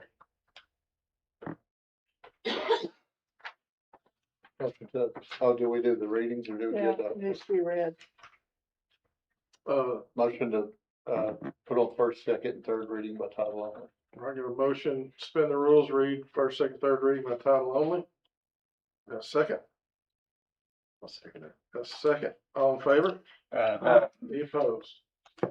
All right, motion passes. This is ordinance 2026-13, an ordinance amending the city of Bryant's minimum street specifications, section 6, utilities and utility crossings for the purpose of protecting city infrastructure, Bryant citizens, public safety, and mandating work hours. Do I have a motion to adopt? A second. Second. Second, Jack. Roll call vote. Do we need to, is this an emergency or? Oh, all in favor, I'm sorry. Motion to adopt. Roll call, yes, that's it. Not the emergency, sorry. Martin, Yes. Meyer, Yes. Higginbotham, Yes. Burgess is absent. Mosley, Yes. O'Rourke, Yes. Rodell, Yes. Herman. Yes. That motion passes. Motion to adopt emergency clause. We have a motion, A second. a second from Wade. Roll call vote. Mosley, Yes.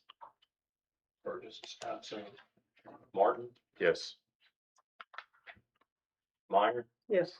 Rodell, Yes. O'Rourke, Yes. Herman, Yes. and Higginbotham. Yes. All right, next, Troy. Thank y'all for passing that. Next we have ordinance 2026-14. An ordinance amending the city of Bryant minimum street specifications, section 5, part 5.8, and section 10, part 1, for the purpose of bringing specifications up to current industry standards. I've also given y'all 2 copies, all of markups. There was nothing added to this. There was nothing taken away. There was 2 minor changes. If you look at section B, expansion joints shall be made with a 1/2 inch preformed expansion joint filler of non-extruding type. Expansion joints should be placed at intervals not exceeding 100 feet.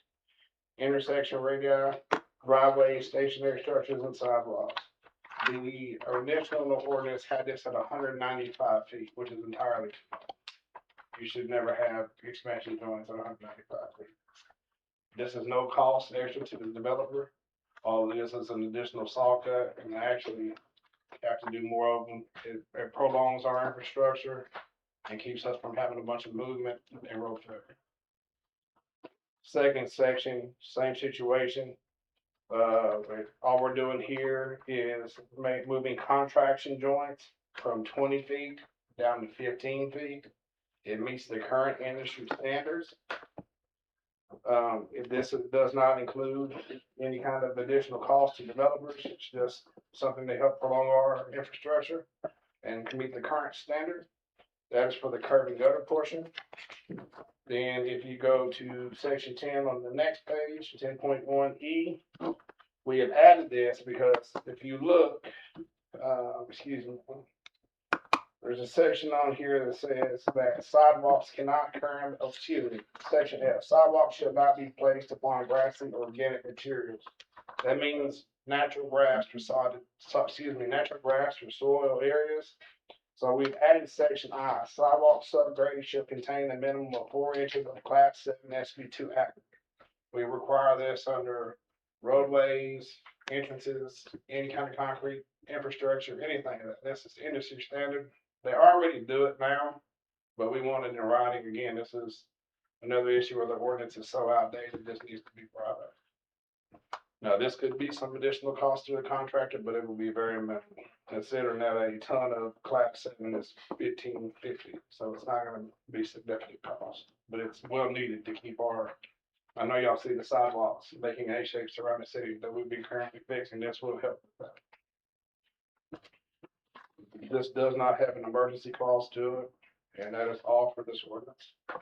Any other questions?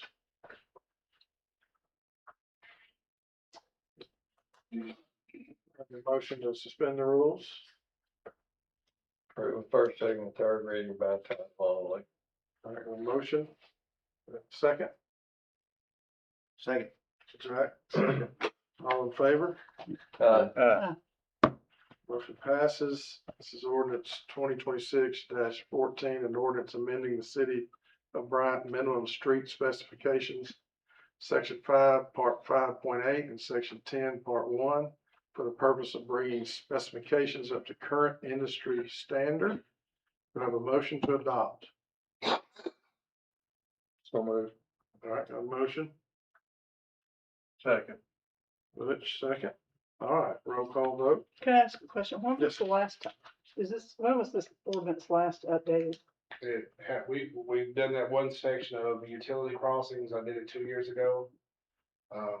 Because of some heavy complaints we had, that's where y'all opted to add the fine portion in there. They failed to, I think RJ was the one who pushed for it. It gave us a finable option if they didn't comply with the ordinance. That we do have a updated ordinance that we had Glover do back in 2019, 2020, but we didn't get much traction on getting it passed at that time. The mayor at the time didn't want to push it, so we do have an updated ordinance. It does need to be reviewed. It has not been ever been touched, and this is 16 years old, 15, 16-year-old, 20 of them. So it's very outdated. It's very 30 pages long. It should be significantly longer, honestly. The next. Hold on, do we do a roll call vote? Not yet. Roll call vote? Meyer, Yes. Martin, Yes. Hickenbottom, Yes. Purpose is absent. Mosley, Yes. Rodell, Yes. O'Rourke, Yes. Herman. Yes. That was a motion to adopt, right? Yes. Yes. All right, now, next. It is an ordinance. So. Did I miss something? But you don't have to do the first reading? We already did that. I did that. Okay, I missed, I'm sorry, it's all running together, sorry. Very good. All right, next. All right, so the next ordinance is, before I start with this does not have an emergency clause. I didn't want to put the emergency clause in there. I'm gonna leave it up to y'all, for y'all to make that decision. So, feel free to amend it if you would like to. This is ordinance, 2026-15, an ordinance amending the city of Bryant Stormwater Management Manual 2019-31, section 1027. Amending said ordinance and section for the purpose of protecting citizens, Bryant, city of Bryant citizens, children, and public safety, and mandating further safety requirements. So, if you look at the highlighted section, the use of fencing around detention and retention basins will be required around the full perimeter of all new basins. A minimum of 6-foot tall chain link PVC coated fence with a 16-foot access gate shall be installed along the full perimeter of the basin. Section A, if fencing is used at a minimum, it will be constructed 5 feet offset from the bottom of the slope of the basin, allowing for movement of equipment and personnel for maintenance and inspection purposes. The original ordinance says that we could, on a case-by-case scenario, require fencing, but there was no standard to set what a case-by-case scenario was, so there was no consistency in this at all. And it required the fence to be at the top slope, which makes no sense for me. So what we've done here is we were requiring it citywide now on all basins moving forward. If this is passed, it gives a specification. The wood fence rots quicker, it's not maintained. It's actually more expensive than the PVC chain link, PVC coated fence. It's about $22 to $24 a foot, depending on what contract you look at. And the chain link is between $19 to $21 a foot. So it's actually cheaper. So it's not a big cost burden to the situation. So Troy, is that gonna be black fence? Yes, sir. Good, thank you. That kind of meets what our planning department already does with commercial developments, things of that nature. So that's why we made it. It also protects that galvanization from rusting out, looking horrible. Aesthetically, it's more pleasing to the eye. And of course, the 16-foot access gate will be required for the building, dump trucks, equipment out of there. And everything that is built or currently been approved will be godfathered in to this ordinance. This is only moving forward from here on out.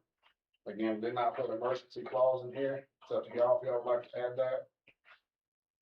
That's all I had for this section. Oh, excuse me. And E, on the next page, no trespassing signs will be required to notify public of potential risks. Signs should be placed on all 4 sides of the place. That was also that. Motion to suspend the rules and approve the first, second, and third readings by title only.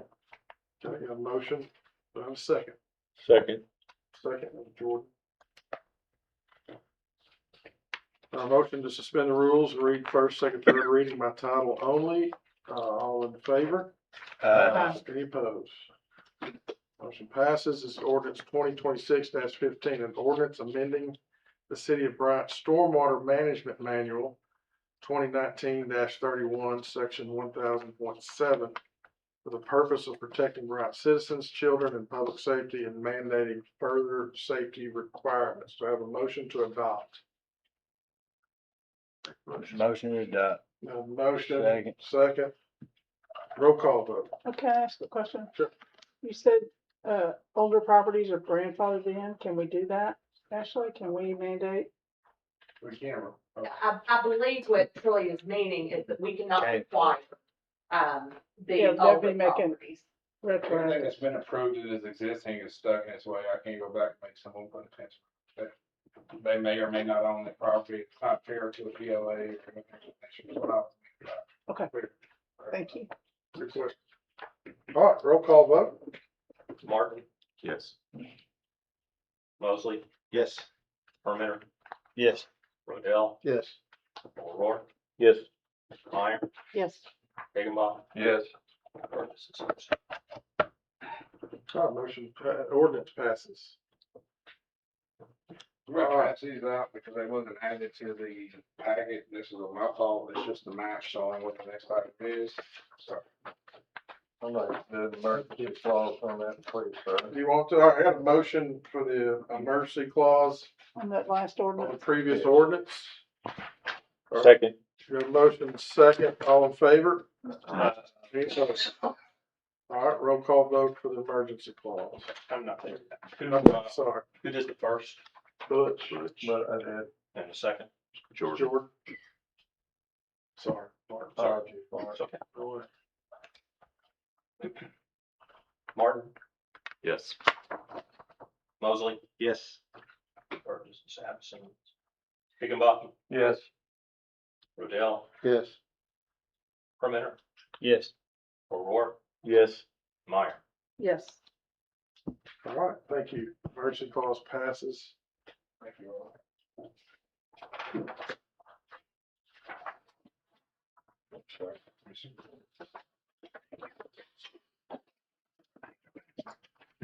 Mark, did you get a copy?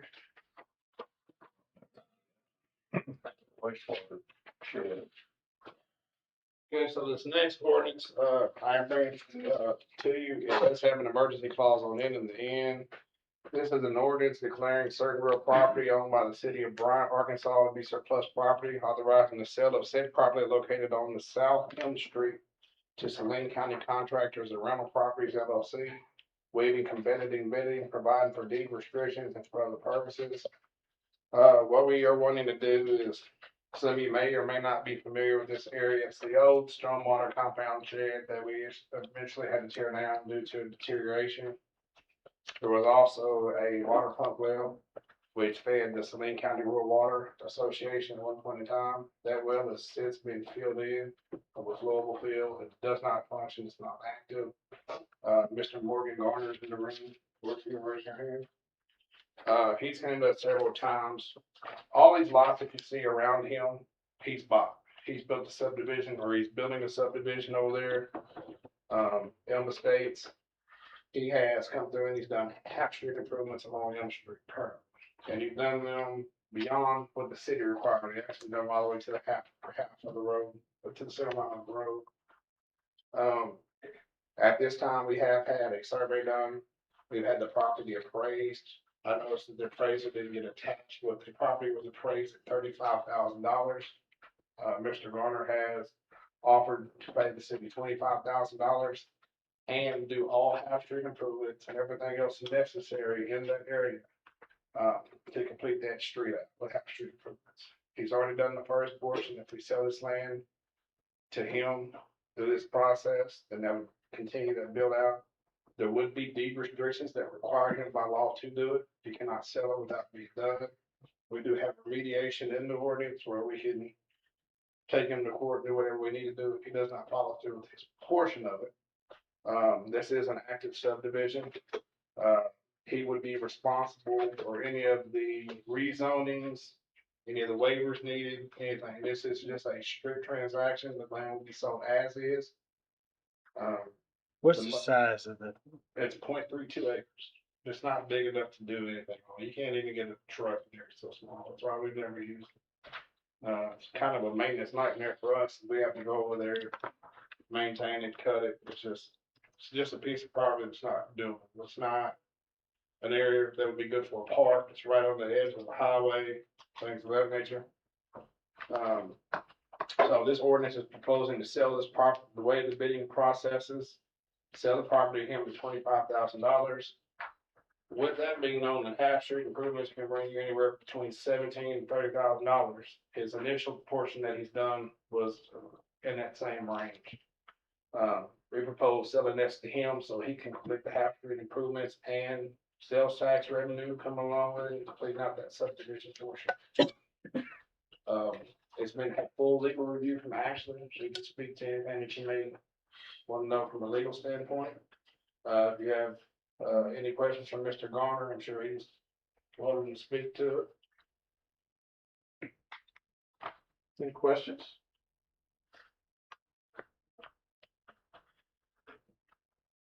Motion to suspend the rules, approve by reading first, second, and third, reading by title only.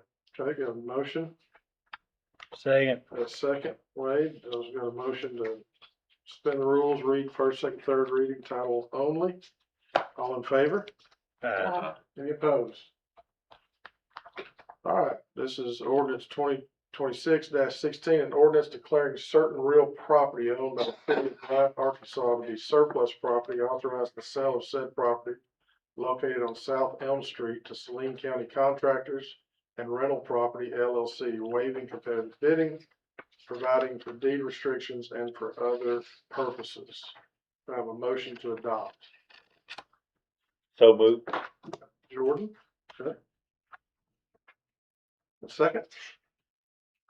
Second. Butch.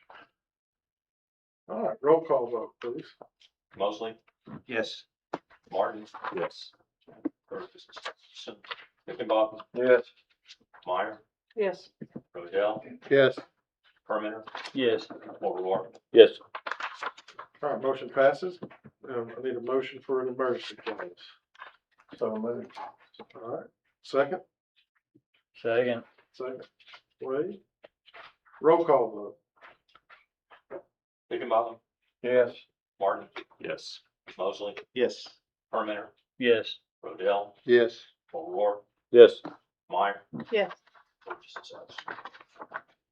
All right, motion passes. All right. You want to talk a little bit about Woodland Park? Yeah, the next item is just discussion and general comment only. I'm not asking for anything, just bringing it to your attention. So you're free to give your input and process, trying to, move forward with it. This is just a quick jot down of what we have over there. Of course, I'm sure everyone's aware of the Woodland Park lane failure. It's right before you get to Boswell Road. It's the worst in the southbound lane, that's developing in the northbound lane as well. It's an area where they just built the road on top of pretty much clay. It's a water-ridden area, springs all over the place. There's several houses in that neighborhood that are actually stilted because they had natural springs on them. I broke it down into different categories. The details below are the city of Bryant Street. Let me make this very clear. These are just estimates, and we are bringing to you this because this is one of those situations. Once I open up the road, it could be a lot worse. We don't know what's up there. So I don't want a situation where we start doing the work, then we think it's 100,000 and it turns into 300.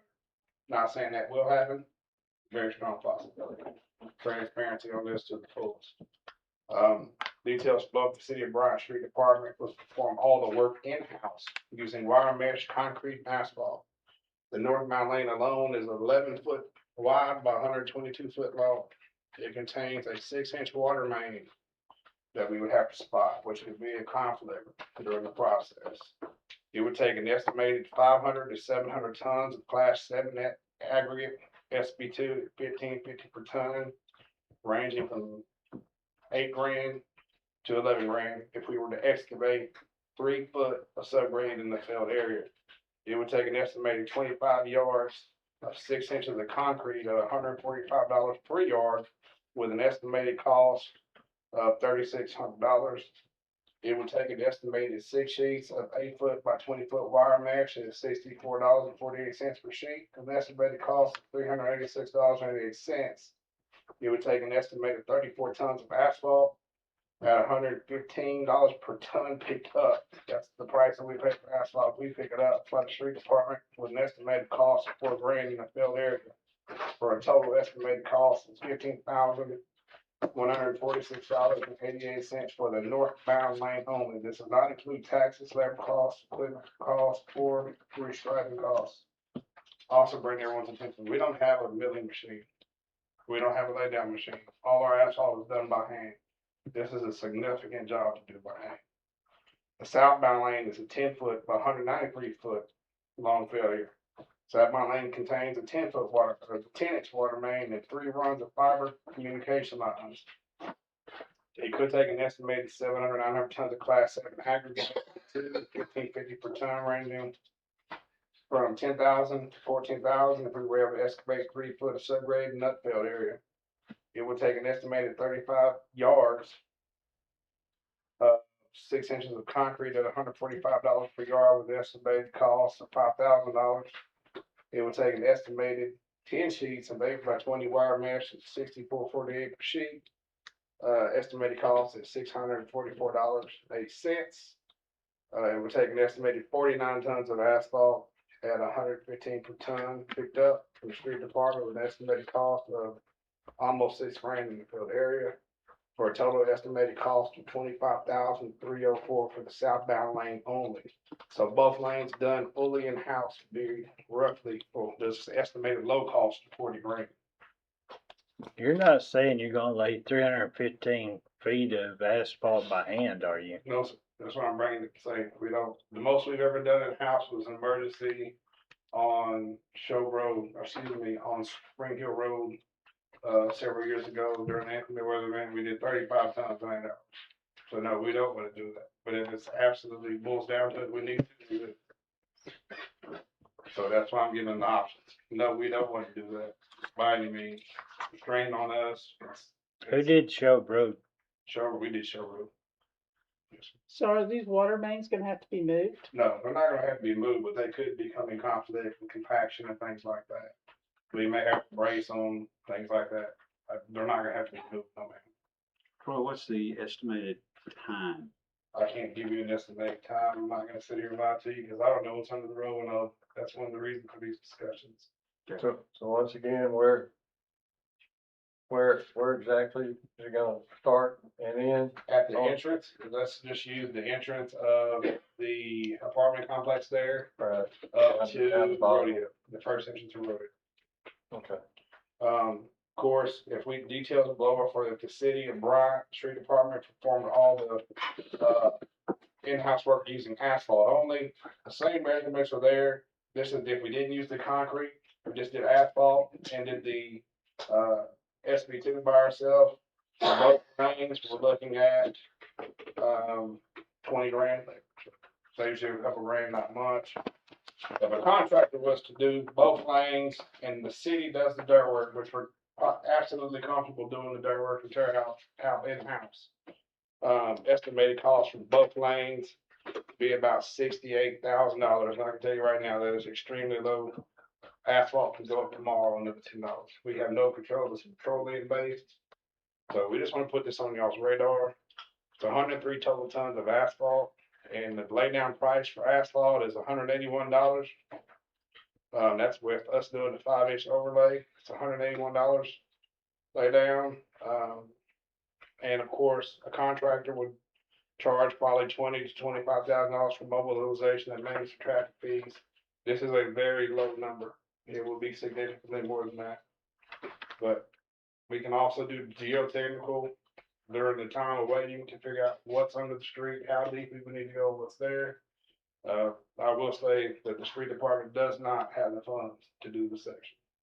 So we would have to probably pull out a general fund or figure out another.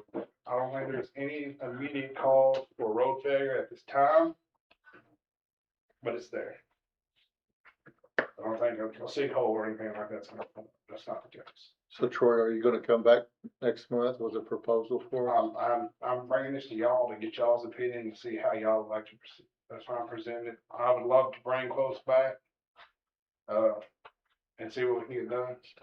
I just want to kind of see where y'all was at and y'all's head and mind on this. I don't do streets for a living, so. I just Council, want are you okay with us bringing this back to you with some quotes? Yeah, Yes. I think quotes and timetables. I mean, because Woodland Park's pretty. I can't give a timetable. Until we open that road and see what's under it, I'm not gonna give anybody a When would timetable. you start? Like, I think that, you think of school Yeah, that's traffic where and I'm like, at. We would Woodland definitely have to work Park's a around big. school trip. So what we would do was we would do a lane closure at a time, so bus traffic could still have a route in, neighborhood traffic. And bus traffic would still be able to flow through that. We cut traffic off to everybody. We're just gonna need a lot of traffic control out there with that hill Yes, sir, right. right there. We will shut it down all the way from Sheath, all the way down to Boswell, and the school will still have that traffic.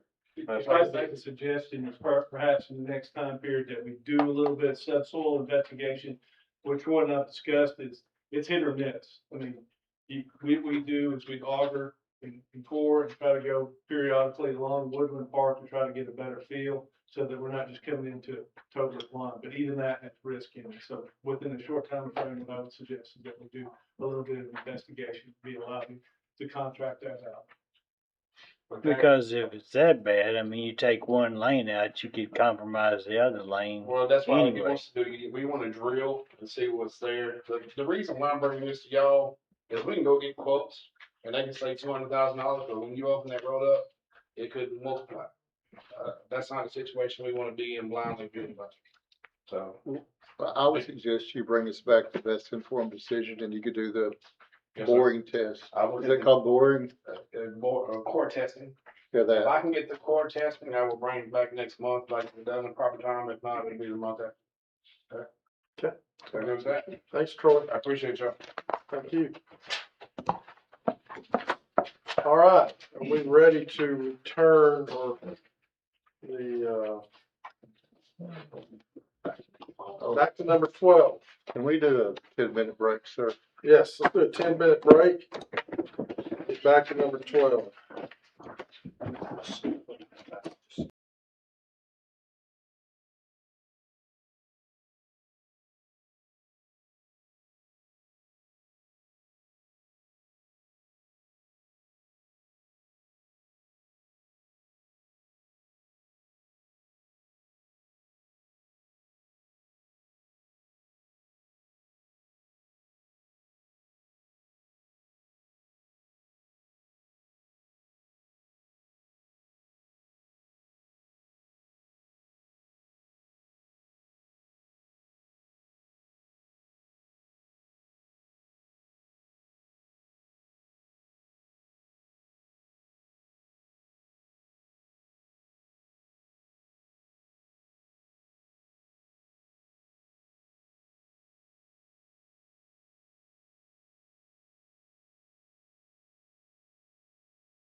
Brown back up. I believe we have I like updated documentation. That's good. Colton, you wanna come back up? You've got everything corrected. I'll tell you later. Everybody should have a corrected version of this. If you look at the second page under section 1, we added the verbiage, all properties removed from the Midtown T&D overlay district revert to their underlying R2 zoning classification. And then if you look on the third page, exhibit A, you'll notice the map has been revised, to be what was shown, here. This image, for the original exhibit A, which included that small extra little stretch there. It's supposed to be included. That was a mistake on our part. Getting it all put together. Did you provide Scott with a copy of this? I showed it to him. No, Okay. I did not provide him a copy. Okay. Is the ordinance that's written going to be okay, or is it going to change? The ordinance is written with that one amendment of the Senate is what is fine. It was just the map.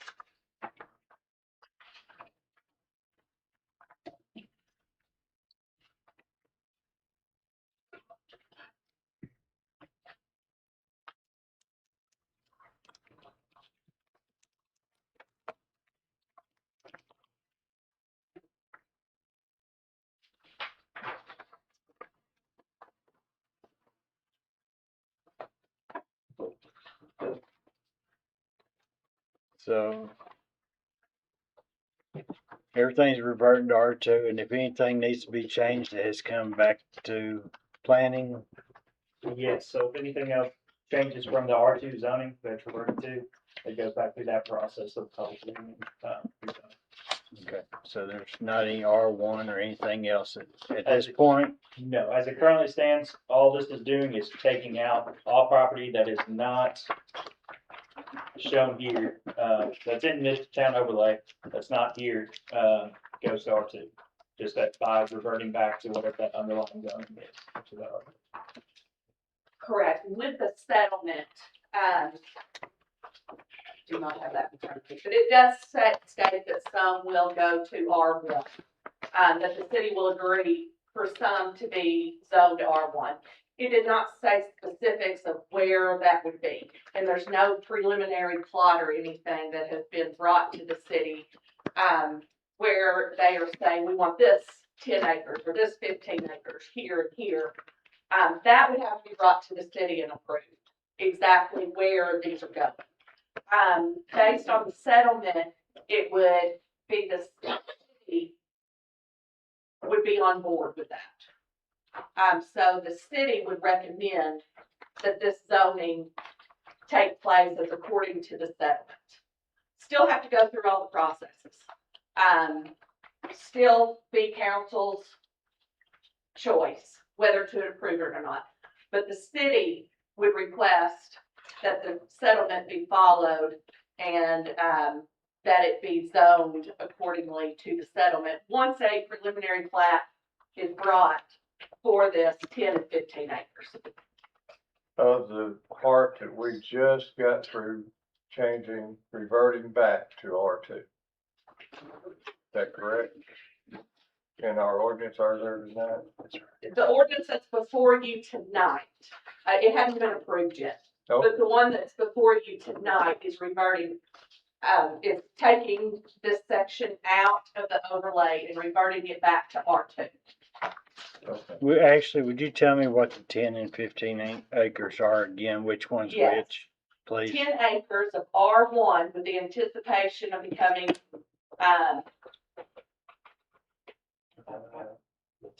10 acres of R1. And then 15 acres of R1S with the anticipation of patio homes.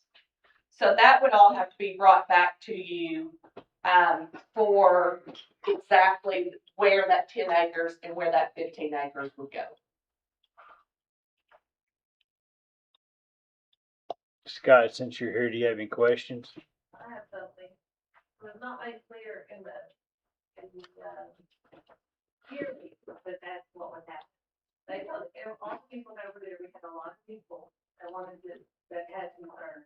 And they told all the people in the hearing that it would be RT, and they would have to come back and do that lot. And that's exactly what And I'm that's telling what you she's, tonight. yeah. That's what she's saying. That, You're saying they're guaranteed it, it's just where do you want it to be? And we have not even established that the settlement agreement is legal, that it's been filed, binding, signed by all parties. Because the last email I received was you did not have signatures from every party. well, here's what, what's, Ordinance Start and the settlement agreement, that those words are not. all right, so we're, before the council now is this ordinance. Any rezoning to change from R2 will have to come back through the process. Correct. That's what's before you now. That's what we're gonna talk about. Please, you're out of order. We need to move forward. You need to move, we're moving forward. Okay, so.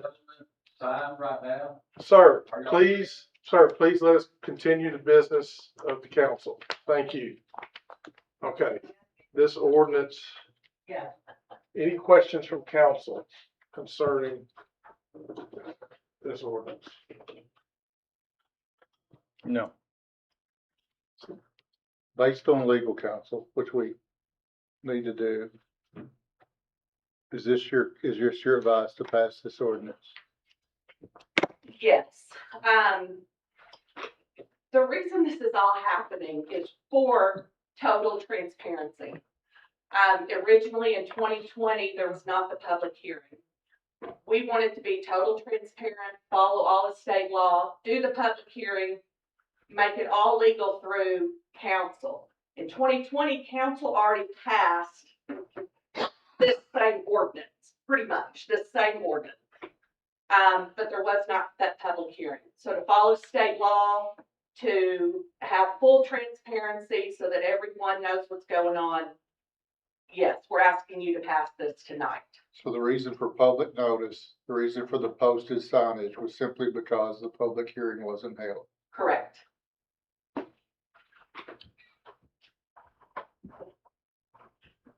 Any other questions? One more time. If you don't mind. So we do this. And even though he's got that agreement, that the property owner for R1 and R1.5, he's still gonna have to bring all that back before DRC and Planning Commission and then work all the way back through to get that, even though he's got a signed agreement. Correct. When he brings it all back, it'll be the city's recommendation that that happen. Still ultimately the council's decision. All right, thank you, ma'am. Because there's no identifying acreage, it would have to. Correct. Move forward.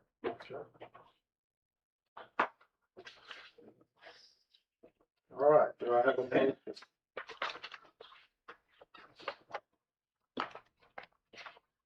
Is this first, second, third, or first?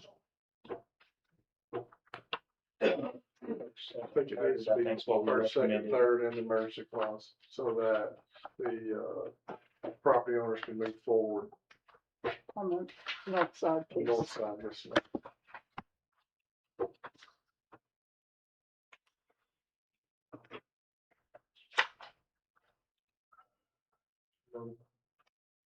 I'll make the motion.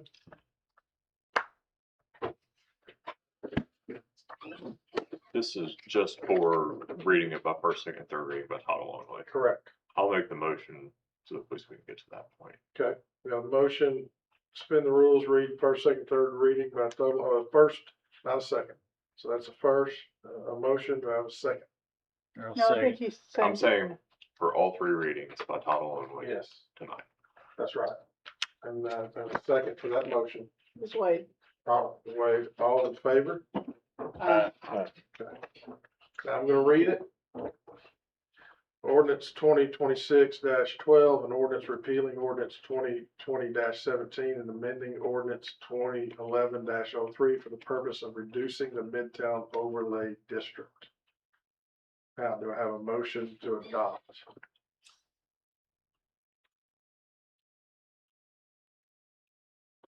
So moved.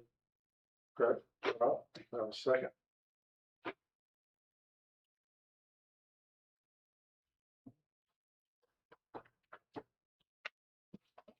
Now, I will just add, if it's not adopted, it all stays in the TND overlay, which means apartments, what, I'll second it.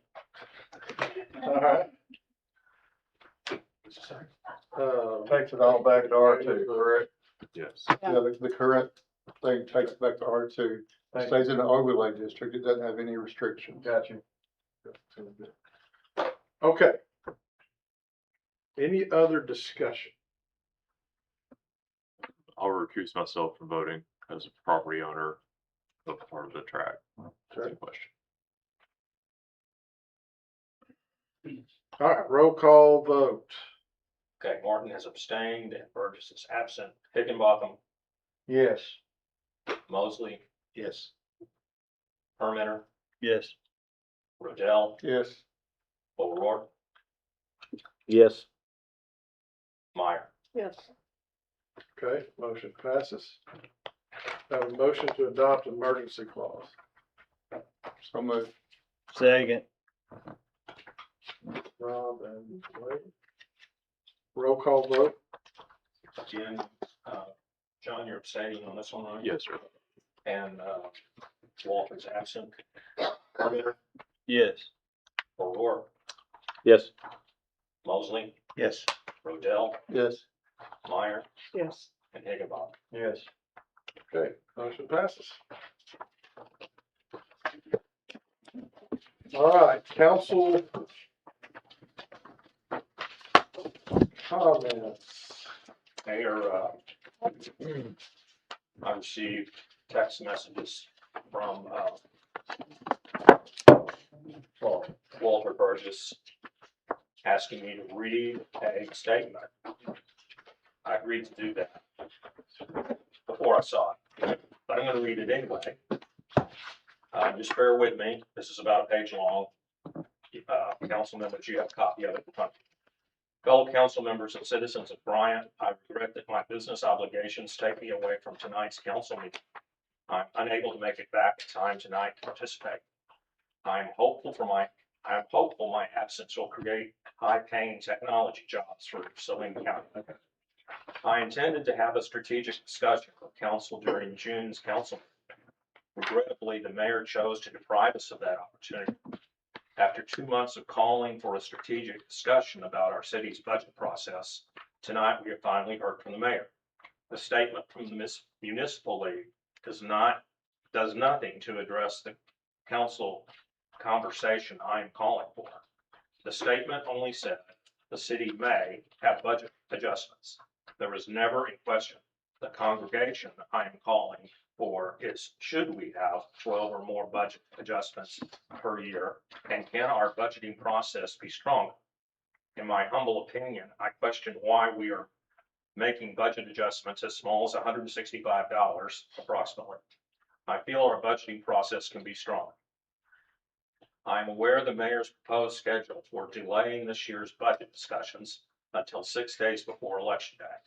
I find that interesting. Last year, these budget discussions happened almost 2 weeks earlier on October 7th and 14th of 2025 instead of October 6th and 27th. These earlier dates allowed residents more clarity on their mayor's budget before they visited the ballot box. I wonder why we have a different schedule this year. I wanted to provide additional clarity on our council agendas. You, the council, are 100% legally in charge of the council meeting agenda. The council is empowered to discuss financial and other topics at any time it deems necessary. The mayor simply advises the agenda for each meeting. I only suggest that the council follow the proper procedures, including motions and votes. I hope you will have a productive discussion about the need for monthly budget adjustments tonight. I will be watching it online eagerly. Signed, Walter Burgess, Bryant City Council member. Thank you, Mark. Any other council comments? I have a request. We asked for it maybe last month, an update on the Gov Deals Yeah. sale. Specifically, we're looking for a 2025 pickup, what we grossed. We'll have that. We've got that. Crystal's been working on that, and we'll have that for you next month. Okay. All right, no other council comments? Just a reminder, next month's meeting is a week early. Remember, we move it every year so that we wouldn't have a conflict with softball pep rally. So just a reminder, next month's meeting is a week early. That I'll entertain a motion to adjourn. It's August 18th, Tuesday, August 18th. Thank you, clerk. Motion to adjourn. Motion adjourned. Second. All in favor? We're adjourned. Thanks, everybody.